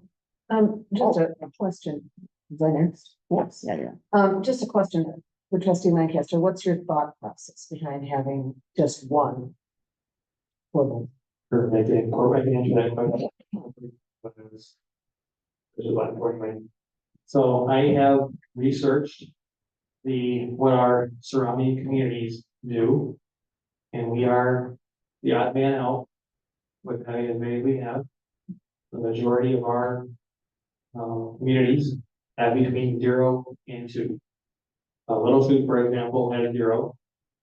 As an example, the Grand Chute doesn't have anybody, I believe, and I couldn't do my vote, and this is where with me, but either Grand Chute or Appleton have 0. Number of municipalities by far have 1. Was the by far average in the area. And the reason for that is they have 1 member of the board, so that that board member can help relay information that was discussed at the planning commission. Because there could be very pertinent discussions that take place at the planning commission on items, and so as the board would then discuss things, they can bring that input forward. But it allows for much more citizen input into items and really allows that planning commission to really plan items without predetermined outcomes of the board. Because right now, by having 3, and it's no offense to anybody on the planning commission, right now, by having 3 of the board members on the planning commission right now, if the planning commission has voted to approve something, it's only the majority vote then of this board to approve something.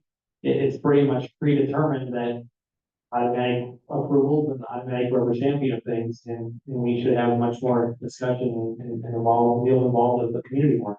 So that's why. Okay, and I can support you. I won't support.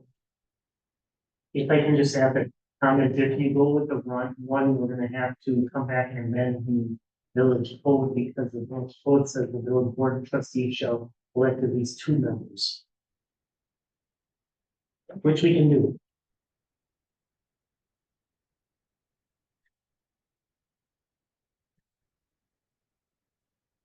I personally don't care how you do it, except I do think there should be 2 also, because if she's not here, Mark would be the one that would bring everything back to the board, you know what I mean? And stuff, I think it's better to have 2. should, as president of the planning commission. To take care of people. Trustee Hanchke. Thank you. I guess I'm okay with 1 or 2. I just think 3 is. Basically, you need 1 other vote on the board. I think the perception, I mean, back in the day, we used to have the planning commission for the board meeting. And people were like, well, how fair is that, right? Yeah, but you used to not be able to get anybody on the planning commission. But that Honest to goodness, you couldn't get anyone. that is true, but I think now, things have changed. I would agree, like 1 for 5,000 population, I think it was pretty rare that you would find You anyone. wouldn't get one. Totally agree. But I don't think we've had any issues filling the board recent, or the planning commission recently, so. I think the more opportunity we can step away and let the citizens provide an opportunity for input, I think that makes better situation, so. I mean. I just don't like 3. I just think 3 is like, you just need 1 on the board. It's just to me, it feels like it's too. Predetermined by the time it gets to the board, you know what I'm saying? So. I could support two. I don't, three is probably overkill, but I could support two board members. Would that be okay with Sue? Sure, I'll amend my motion to have to. Two board members. So the motion is to reduce the number of board members to two That would be in line. in with- April of 2025. Correct? But the two board members and 5 citizens. Yes. Everybody's gonna do it now if you want. I mean, that Simply. that would be a separate thing. I mean, it'll be part of it be not if anyway, but if someone is willing to not. You advertise for it, I think it's better, more citizen input is back. All right, there's a motion and a second to reduce the number of board members to two in 2025. Quick ballot.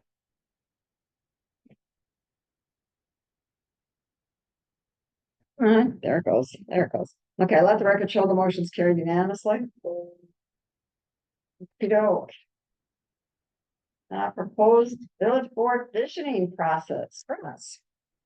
So this is another one of my items that I've kind of worked on a little bit to present to you this evening. It kind of goes along with the budget process, but what it is an attempt to basically start kind of a visioning process or mission and value process. I took the liberty to get some proposals just to have the discussion started this evening.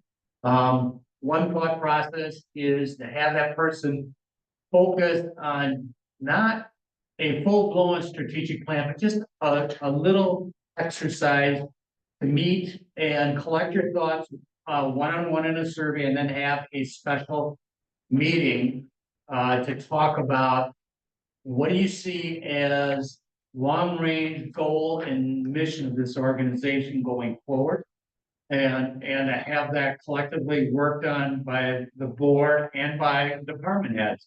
So the first step in this process, if we could follow one of the proposals from Allison Brunette Consulting, would be one-on-one discussions and a little survey tool. She would collect your comments and inputs, and then we would have a kind of visioning session to kind of be a stepping stone to the start of the budget process.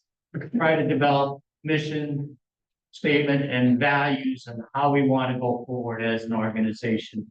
I think it'd be helpful in trying to build the relationship between elected officials and staff and try to encourage that promotion. And I think it also then would kind of fit into having our budget focused on missions and values versus just numbers.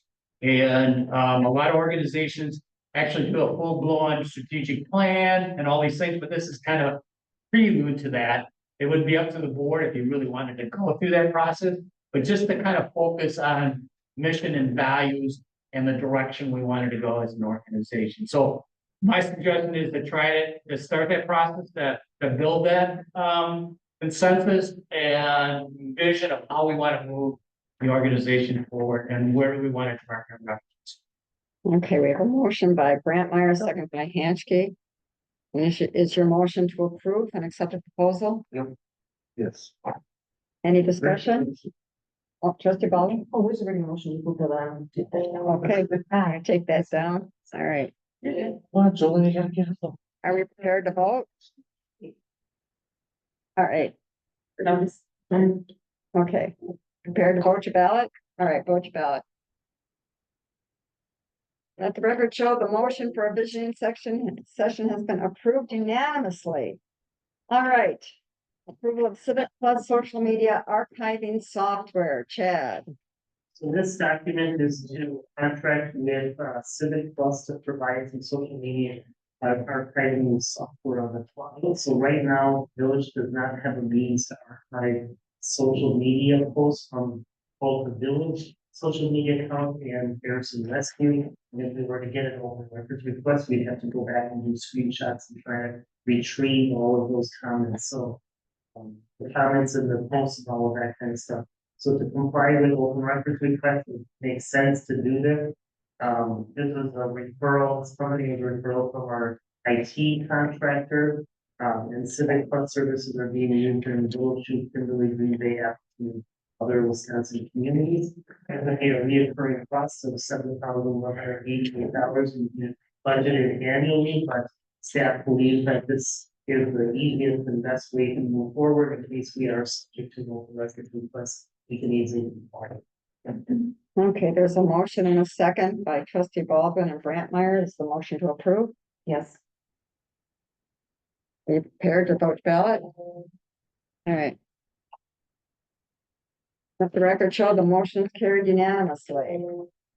All right, we have a donation offer from Marie Van Handel, parcel number 33225 for a small park at recreational trail termination county and Chad.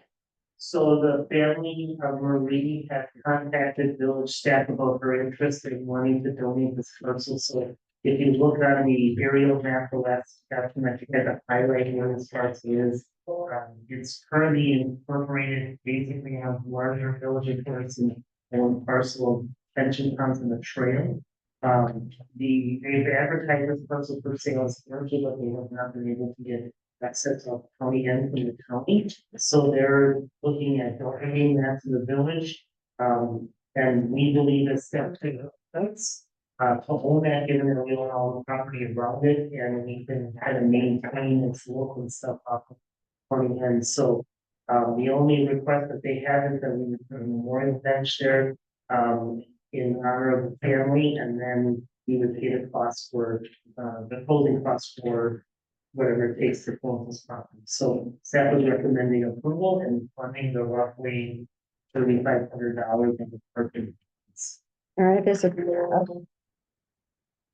motion by trustee, I think it was Brantmeyer, a second by Hanchke to approve or to accept the donation. Is that correct? Yes, yep, and, All right. All right. Are you prepared to vote your ballot? Trustee Lancaster. And I also thank family that I think it's great that someone want to donate, and if there's any kind of some kind of sign or something, so people know that it's a public park area as well. Okay, all right, vote your ballot.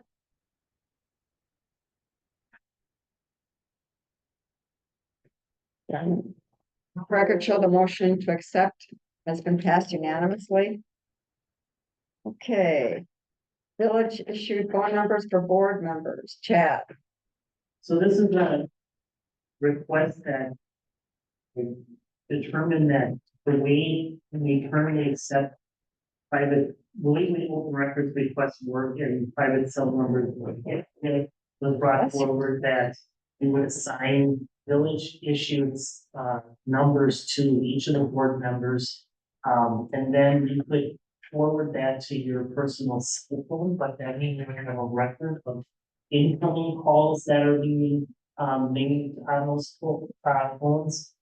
This is kind of a way of trying to get around of complying with open records requests and advertising on the website, a village number versus private numbers for the protection of all the members. So it doesn't necessarily, you know, if you make a phone call out from your private cell, it's not going to necessarily collect that, but at least will collect on our voice over IP system, incoming calls into those numbers, and then on our website, we can publish those numbers. We have 8 unassigned numbers, 7 unassigned numbers currently according to corporate number solutions that we can easily assign to you, and then we can work with each one of you to get them forward to your personal cell phone. But in the public facing eye, we would advertise these numbers versus your private cells. I am, well, Mark, go ahead. I would like to have a village issued cell phone, then if I'm gonna get a new number, I don't want to be transferring a number to my only is my work cell phone. As a trustee, I would love to have just a village issued cell phone. That way, you know, I can call in and be tracked. I think that's the proper way to do it. I know there's some expense with that, but I think it's for open records best. I would, that's the best here, and I don't know what other people feel about that. That's what I, if we're gonna get into a number, I can't change my number on myself. Okay. Okay, trustee Hanchke? Okay, thank you. And I think They would have. businesses do this too, where people want to have their private phone, private and their work phone, they put all the work because with litigation, you start using your private phone and then your company wants access to information that is their information, then it's it opens up a ball of conundrum. So I like that separation because to me, the village work should be done on the village. So There's a lot of spam that comes through because our numbers are out there. And Yeah, and just to clarify, this would just be a number that would be forwarded, you would keep your personal cell, none of that numbers would change. This number would just, those calls would just be forwarded to yourself. And we can do that through our phone system. So in other words, you'd have your own phone, it's just, Yes, it's just that the number that people calling is gonna be a village. and then how does it go to our phone then? It's just Yes. transfer, oh. Are we supposed to know our number? There's some- I'm sorry. You have to look it up on the web, you'll have to look it up on the website, Darlene. You'd have to look it up on the website. What's my number? I don't know my number. Trustee Lancaster. Municipalities, many of them, that- because then you're keeping your personal business separate. That's why you have little iPads and everything else for the village, totally separate than your own. Okay, trustee Lancaster. Oh, Boy, I okay, I'm sorry. Yeah, Mike. Well, I don't have a problem with, but all of a sudden they have open records request. My personal cell phone is gone. Well, that's what it is right now too. And everything on, And yes, and all the searches I have done and, your banking information, and, I dealt with it through my. but I'm not saying I don't have much. But I guess, That's why I think the Mark's just, maybe a further discussion, next stage of this would be to look at budgeting for, either village issued cells to Yeah. to trustees or for something to kind of capture that. But right now, if there's an open records request, you're gonna be turning over your private cell phone for the information that's subject to open. correct, yeah, So I think that there has to be a separation, and this was the first step in that separation, the easiest first step. Because the next step is a little bit more costly, but I think there should be a discussion on how to separate village stuff from first. if I remember correctly, Al, you have I do. an issue for. Yes, yes. Yeah, I think all the board checks, they should phones. I think all the board needs a phone. That way we need 100% separation. It's gonna be any note. We can get there, and I agree with you, Mark, I think what we need to do is budget for the 25 budget process and do this as a short-term interim step until we get the next budget and we can get that in. So if somebody calls you, it's recorded? Or no? Well, then who cares? It I mean, I'm captures sorry. all the numbers, it captures all the numbers on the back end so that we can, if we did get an open records request, we would be able to pull down who called in versus you going to your individual cell phone company and requesting a call log. That's what you have to do now. Of all your calls, and try to differentiate who they were. We can tell right now easily, like, who called which of the phone numbers on our phones. Right, the it's office printed, phone. right. And so you would just technically get another number in our phone tree. But it would automatically, the ring get transferred. Rerouted to your person. Do you guys want more time to think about this? Trustee Lancaster. Here, so what I think should happen here, there's plenty of fund balance. And the fact, now that you're bringing us to light, I think it's good you brought us to light. The village president already has the ability to issue phone. You just changed the phone carrier to Verizon to a more reliable phone carrier. The budget amount is like you really, it's really board approval. To me, you should call the right and wrong or 6 more calls. We can do that. That's what I I'm a think should happen. professional at doing. Maybe you have this, if it's Android versus iPhone. But other than that, It's gonna be an iPhone because that's what we have. Oh, yay. I know. I know. then I guess, Chad, knowing they're free, as far as I'm concerned, and I. But my fellow board members speak here too, but especially if the phones are free, I think you call right and wrong basis. And that solves this issue. We'll do that. And then when the trustees, up at the end of their term, then They turn that phone. the phone was turned in and the next person. Okay, so then is that a motion to authorize staff to pick up 6 more phones? It wasn't on the agenda.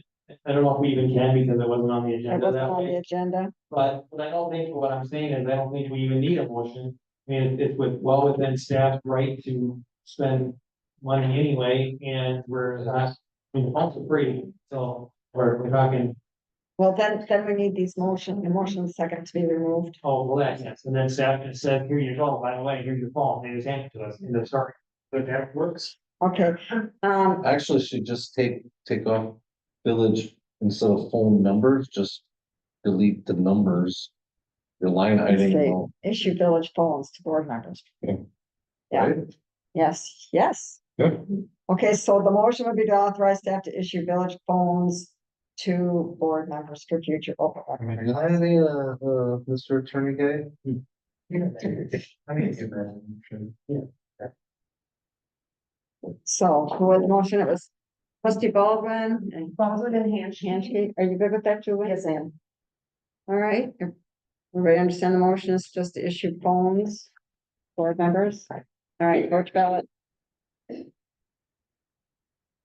Okay, let the record show the motion's carried unanimously. Okay. Julie, this one is on you. Okay, I had asked for this to be on the future agenda on this one. I'm just gonna kind of go over the highlights of this, but the reason behind this is because I wanted to make sure. That, you know, I hear a lot about how we should not be directing staff and how all board business should be conducted within the confines of the board. So a while back, I had asked a personally open records request, to try and find out how often board members are communicating with key staff outside of board meetings. And the open records request that I look for are contacts between the village manager, assistant village manager, clerk treasurer, and DPW operations manager. I looked timeframe, I looked for it, because I didn't want to burden Vicky too much with this, but March, April, and May month to date, which turned out to be May 16th, so it was about a period of time of 2.5 months. During previous board meetings, we had requested legal guidance to clarify their responsibilities and actions and the things of the board president. So I just wanted to make sure that we're all abiding by statutory guidelines and adhering to the principle of the trustees do not have the authority in their individual capacity. And it's important that we all play our positions and we provide the village staff the responsibility and autonomy to do their jobs while board members focus on theirs. So I compiled the data. It's directionally correct. So I did not look at content or anything like that. I just strictly looked at the number of emails and phone calls between this period of time. So I'm just doing this to put awareness out there. I didn't name names, although I will. Allison, I see number 1, village trustee number 1. I thought it might be further, it might be advantageous to discuss this issue at a further time. So we can decide as a board, is this cool with us all, or should we kind of, make sure that we're not directing the staff? Interestingly enough, what I did do, I looked at the document that's been floating around that talks about, individual governing body members. This was from the League of Wisconsin Municipalities, June 19th publication. And it says individual governing body members do not have supervisory authority over municipal employees and as such should refrain from directing municipal staff. I know that back in January of 23, trustee Lancaster also shared the same concerns, read a letter, and I'm going to read his quote. The letter's attached. And it says, while it was certainly okay to ask questions, share opinions, or information with staff, at no time should any individual board members be giving direction to staff. Doing so undermines the collective decision-making process we have all been entrusted with. Each of our voices carries the same amount of weight, and asking staff to act on anyone's personal direction outside of board direction is problematic. It can be viewed as undermining our collective voice and puts our staff in an unnecessarily stressful situation. I agree with. Here's the data that I looked at. As I mentioned, Allison has got high usage, but that's to be expected. In the League of Wisconsin Municipalities publication, it says, as a practical matter in many villages, the village president has more regular contact with the staff and other trustees and does serve as a bridge between staff and the village board. So here you'll see the totals. So Allison is number one. I'm not gonna name names here other than Allison and myself. I'm trustee number 3. But if you take a look at this, in one case, trustee number 2 had 147 contacts with staff during that 2.5-month period. 70 were calls, including 16 calls to the DPW operations manager personal phone and 77 emails. So that, I counted the number of business days. It's about 50 business days in that period of time. So that's roughly, on average, 3 contacts a day. Drops off, then I was 36. And there's reasons. Everybody can come up with reasons why this was, but at that rate, and I'm just going to kind of read this last paragraph, but the Village of Harrison staff members are competent, caring, and responsive. They're committed to effectively handling residents' issues. When trustees direct constituents to village staff, in all but unusual, exceptional circumstances, it builds confidence and reliance on staff as to breeding dependency on board members. In the vast majority of situations, there should be no need for a trustee to insert themselves as a middleman. Eliminating unnecessary contact between trustees and village staff will, as trustee Lancaster wrote, preclude individual trustees from undermining our collective voice and avoid putting staff in unnecessary stressful situations. Eliminating excessive contact between staff and trustees will likely improve staff productivity and help residents trust our staff and help them realize that involvement of a board member is not the only way to secure a solution to their concerns. So I'm open to feedback on this, but as you can see, there's disparity in how often board members are contacting staff, and I gotta believe that that's not all informational. So I'm interested in feedback. If anybody has any. Otherwise, what I'd like to do is even potentially add this to our visioning session. That might be a good outlet to talk about what we want to be. Trustee Brantmeyer. Trustee 1 through 7, why don't we put names? We're all big boys and big girls. I honestly didn't want to, I didn't want to do that, Mike. I didn't know that there was a purpose served by that. Because I don't want to call anybody out. I just wanted to call up a situation. Now, I can if you want me to, but honestly, I didn't bring it. My position on this is that we are all stewards of our constituents that would voted us in the office. I live next to a park, I see stuff go on that, I call people staff once in a while. I don't overly call, but they're always very important issues, and that is our job. We are on this board. We are an extension of the staff here, because we're voted in as stewards of the village of Harrison.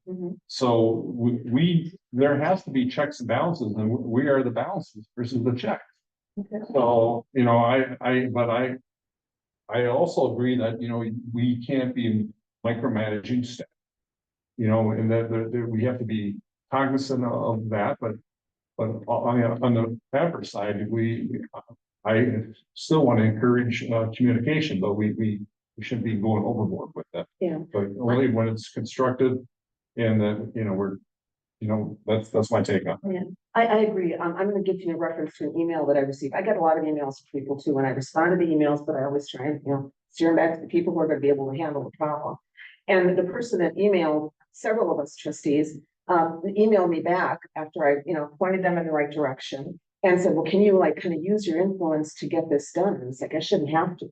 I trust the staff. We've got great people here. And why would I need to get involved? And I think that sends just, again, breeding dependency on the trustees to get the job done. It's their job. Our job is different. So, yeah, I have contact with them too, as you see, 36, contacts in the 2.5 months to 50 days, but I don't have 147 contacts. Mr. Brantmeyer, did you? No, you want to undo your button? Okay. Any other comments? Scott? Oh, trustee Lancaster. So what I think is important here is I don't know, I don't think it needs to be a visioning thing myself. I think the data is interesting. It's what I'm I saying. think the data is interesting It is. overall here. But what I'll say to that data too is, and I know we're, I believe I'm toward the bottom here, actually, don't get any lines, is want to make sure that staff knows that. What did you say? You're where? You're what? I believe I'm at the bottom on the list here. That, You're number two. You're number two, Matt. I wonder how, see, I wonder how much, because I wouldn't thought there was that many, anyway. Is sharing information versus direction. And I have never given staff direction. Never have, never will. Staff knows that. And I've actually been told from staff, have actually thanked me for sharing information. Because I'm very observant and I have a very good pulse of what's going on in the community. And by them having information, it allows them to get in front of things.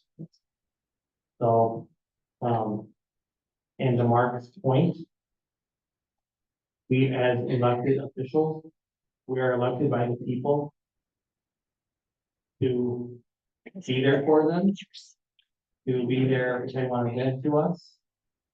So, and then pass that on. And for example, I can tell you like the individual with the road situation that we just had. We told that individual, it's up to the staff, like, where, you know, where the road plan, you know. That's something pretty good. So. I think one thing that's really really interesting here is that instead of making phone calls, I think it's more important, and we've talked about this before, where we as board members should utilize email more to communicate. So that way, if you've got something important to let staff know for information, send it in an email. Number one, it's documented. Number two, you're not interfering with whatever staff's doing at the time, whereas a phone call, they gotta drop what they're doing, pick up the phone call, get distracted.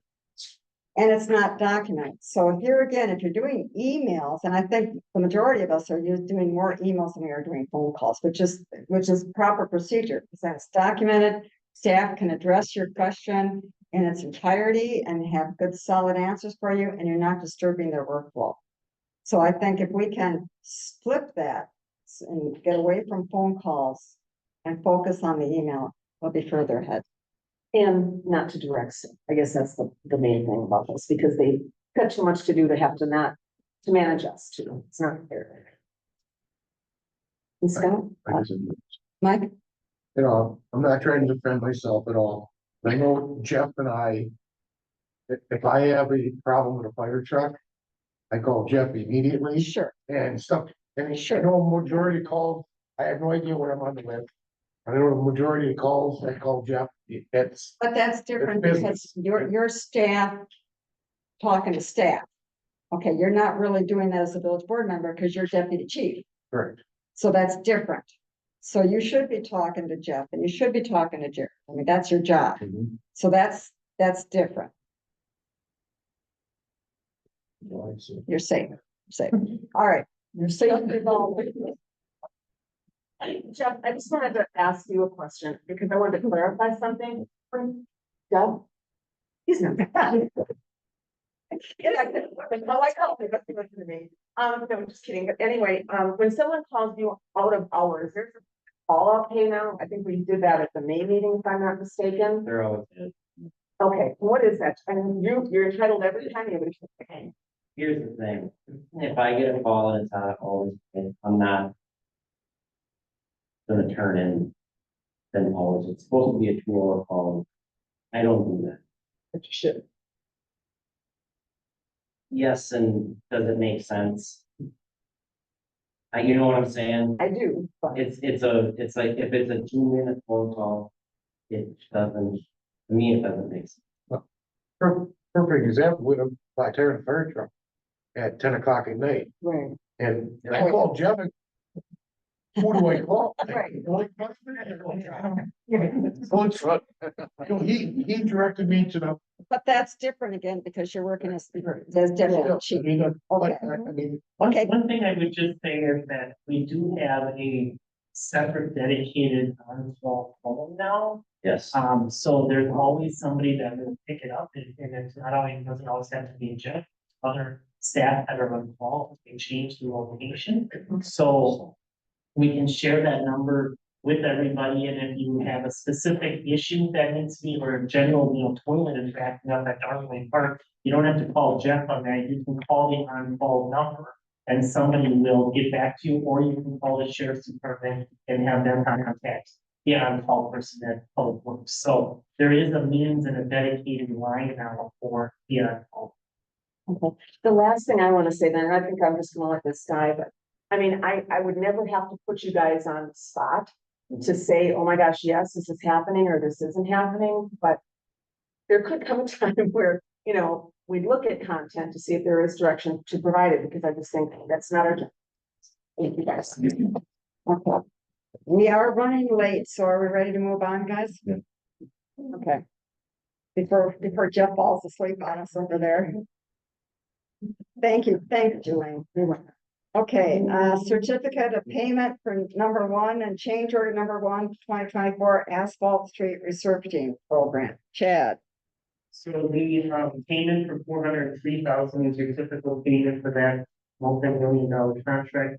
Change order number 1 for $40,000 is to change out the storms, things and casting. So when Woodland Trails subdivision was built, it was a hybrid of 5 different types of castings on storm sewer. These are like the grates and stuff. And so we're trying to standardize it so we don't have to have different varieties on board. So given that there's some savings in the costs for the projects this year, we're changing change order usages to standardize the rates so that going forward, we don't have maintenance issues of trying to have all those different types of styles in our. Okay, we have a motion by trustee Hanschke. Is there a second? Second to approve the certificate payment number 1 and change order number 1 with Northeast Asphalt. Any discussion? No. Yes? Mike? Who was the developer here? Why would he put 5 different types of? I don't want you to go, we have no idea. All right, are we ready to vote our ballot?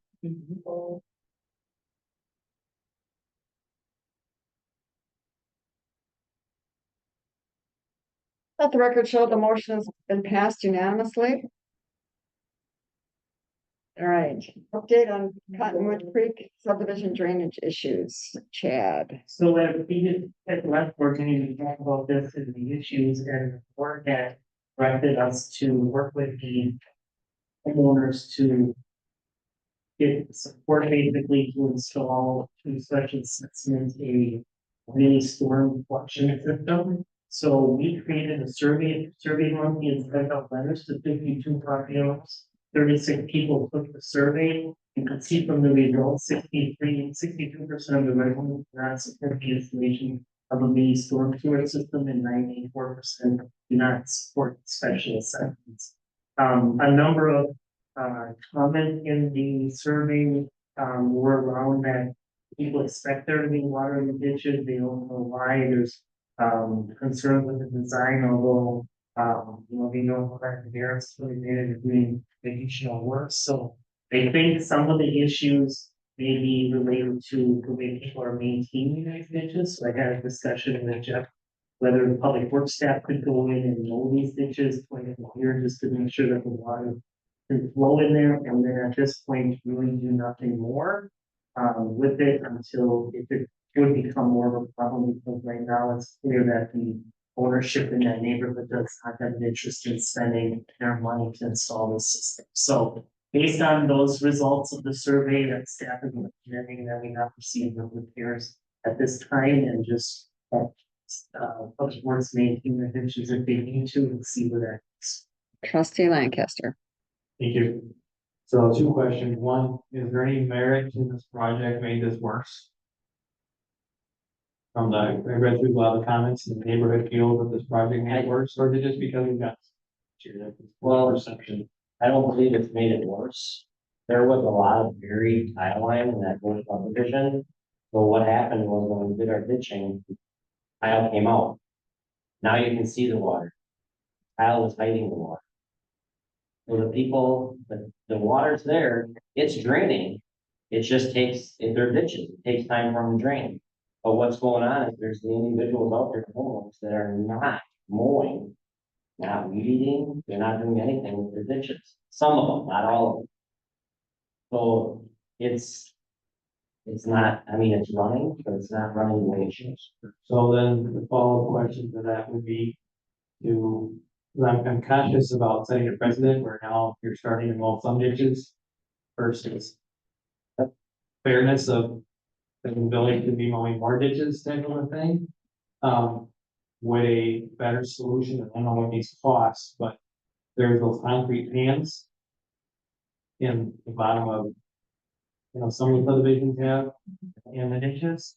And then you wouldn't have grass growing in the bottom of the ditches. Would that be a solution to Yeah. this? Yes and no. There's two ways of looking at concrete pans. Concrete pans are okay, but you have to maintain them. You don't maintain them, which the homeowner doesn't maintain them, they're gonna grow up in grass just like the ditch would. So if they don't clean them, if they don't trim on them, they're still gonna grow up in grass. If they blow all their grass clippings in them, they're gonna plug up, they're gonna grow up in grass. So I mean, it's kind of it's kind of a hand you're gonna get dealt. That if one way or the other, either you maintain your ditch or you don't. Concrete pans are okay, they're not bad, but they gotta be maintained. If they're not maintained, the water runs down in between the cracks, freezes and thaws. Now next year, guess what? Now this pan is up 2 inches, the water can't get on. So. I'm not a huge fan of pans if they're not maintained. They gotta be maintained, and it's one of them things where the ditches are ditches. Scott, you live in a ditch section, you know what it is. If you don't clean your ditch, you're gonna have water. I've got a follow-up question, or leading on with what Matt just said. If we do set a precedent, how many other neighborhoods are gonna come and want us to mow their ditches too? Because I agree that it is gonna set a precedent. That's, I guess this is like a double-edged sword, so we could do that. We could, not have DPW do it and send complaints to these people and try to comply and, go through that process. And, I don't know, if we're gonna even get compliance on that, so I guess I'm trying to find a happy medium, but I don't know what the medium is. Yeah, Part of the complaints are the ditches, the deck slopes are too steep. Well, they are steeper now than they were because the ditch isn't filled. So now the back slope, instead of being walkable, they're steep. I mean, they're not unmowable. I mean, if you wanna mow them, there's a lot of them they're pretty much all mowable. You just can't use a rider. Correct. yeah. You cannot. Push more. That's the biggest complaint. These guys got riders and they're like, oh, I can't use my rider in the ditch because it's wet. Well, Yeah, We neither. yeah. I got yelled at when I said that at a meeting. Yeah, And some of it, I think, is a comment that was made earlier, I think it's a year. When they know it's over a year, and so they're seeing more water than what they did. So maybe we just don't do anything and see what happens going forward, and maybe, and it's not a wedded year, it's not gonna be as much of a bother. But it's clear that they don't want to spend money on the system, so I yeah. think at this point, I can. And we kind of knew that. Trustee Brantmeyer. But I got. Can't took the words right out of my mouth. We have a weed ordinance. Is it enforceable to a fine? It sure is. Yeah. Oh, I mean, if they don't cut the road, cut their ditches. And I use my push mower on my steep stuff. Look at me, I can get it done. So you're looking for a motion to not proceed with repairs at this time. But I would also like to include that we would not be directing staff to to know those ditches. So does someone, trustee Baldwin, you may take that motion? Is there a second? Who was? A motion to not proceed with repairs at this time and also that staff does not mow their ditches for them. Second by Darlene. Any further discussion, guys? All right, vote your ballot.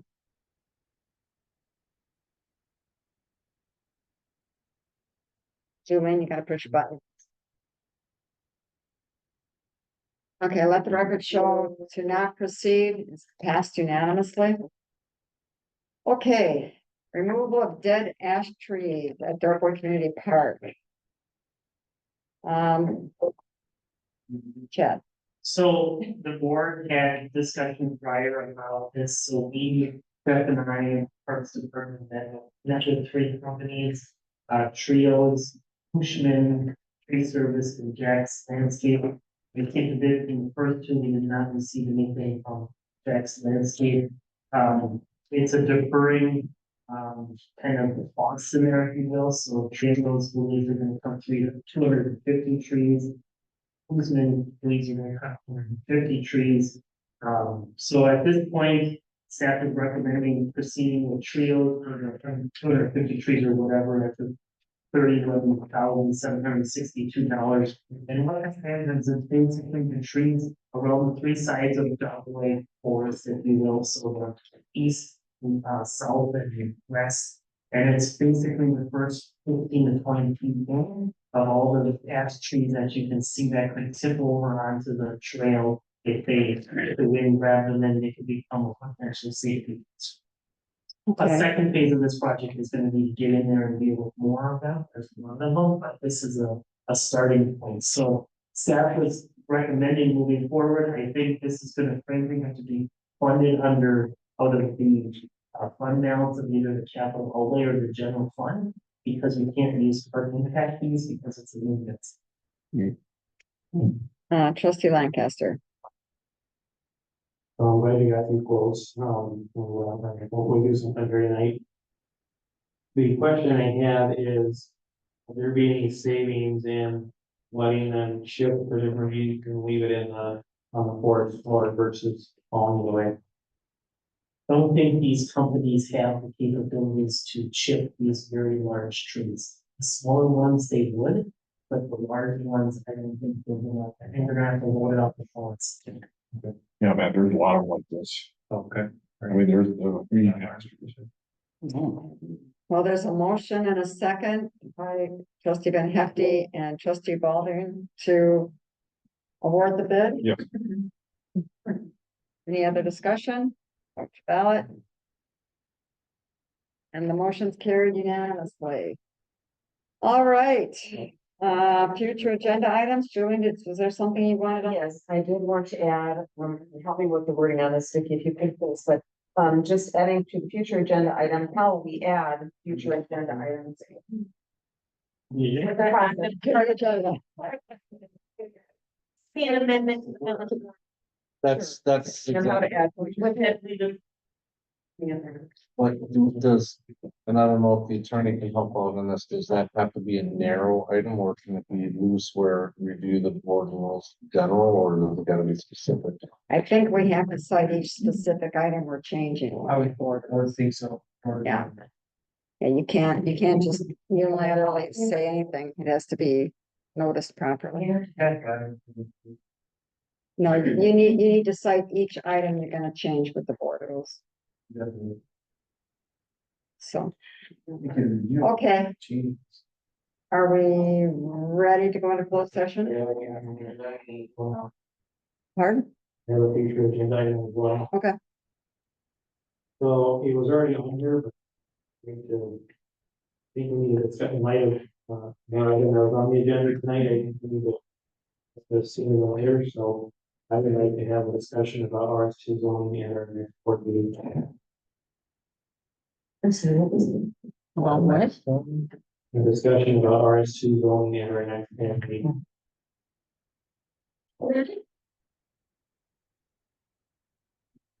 there a reason? Because I don't want my name attached to that then if it's at the next meeting. I mean, this was clearly to be after the comp plan. And we've already been asked to put our comments in. So this is just another attack on Mel Baton. So take my name off, but I won't participate in that. And because it's already said clearly that we would discuss the R2 zoning after the comp plan. So take, Because it goes into the comp plan, I guess, and no one has really anything to do with Mel Baton, it has to do with. It's 2001, you know. that's part of the visioning plan and that's part of the process to go through the comp plan.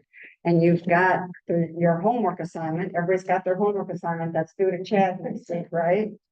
So you can put all of that on your homework assignment. And that can be part of that discussion with, I forget his name already. I'm too tired. Mitch. So we can put that under that part of the comp plan discussion with a consultant. But take the initials off. I just wanted to, bring it back. Last month, I was asked to make sure that I add the date items are added to the future agenda and wanted 2 initials by each one. Trustee Hanschke requested for a selection process for finance director treasurer. What did I? So I was earlier in tonight's meeting, you had mentioned you wanted a selection process decided upon. Oh, for yeah. finance director, treasurer. I need a second on that one, and then I would also like a second on Stephanie Blackmer. Or I mean, yeah. I'll second Scott's.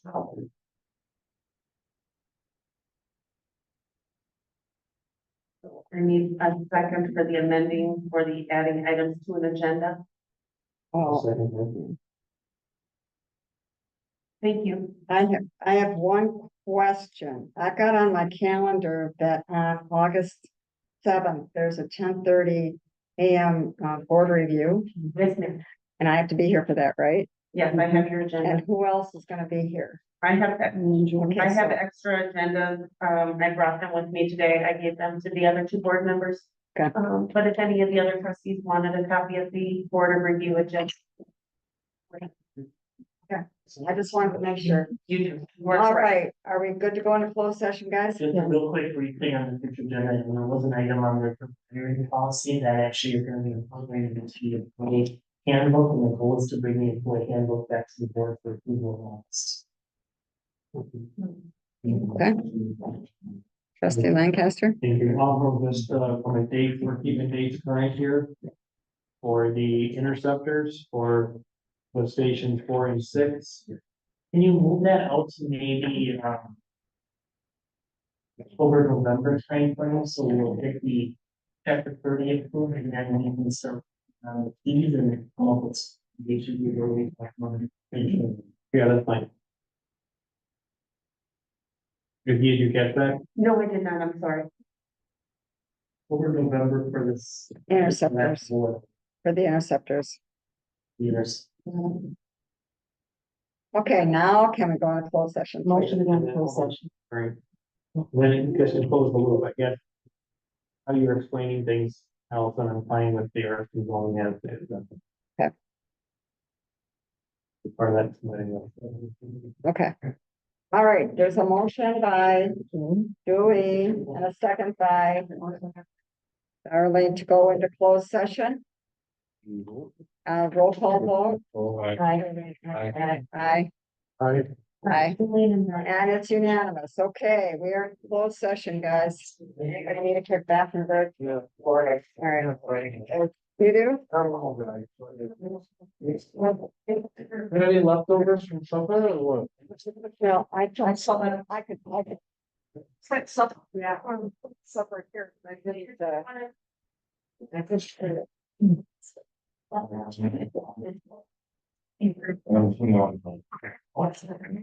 There's your agenda for its board. She got that to supper tonight. I had burgers on the grill. Oh, she was working, she was, I don't know, she don't, what happened. She already ate. Yeah. We want to stop recording. Hey, sorry. That's cool. That would be all part of the. That's what I'm saying, my backyard, so when you get that far, you'll be the contact me and when you get.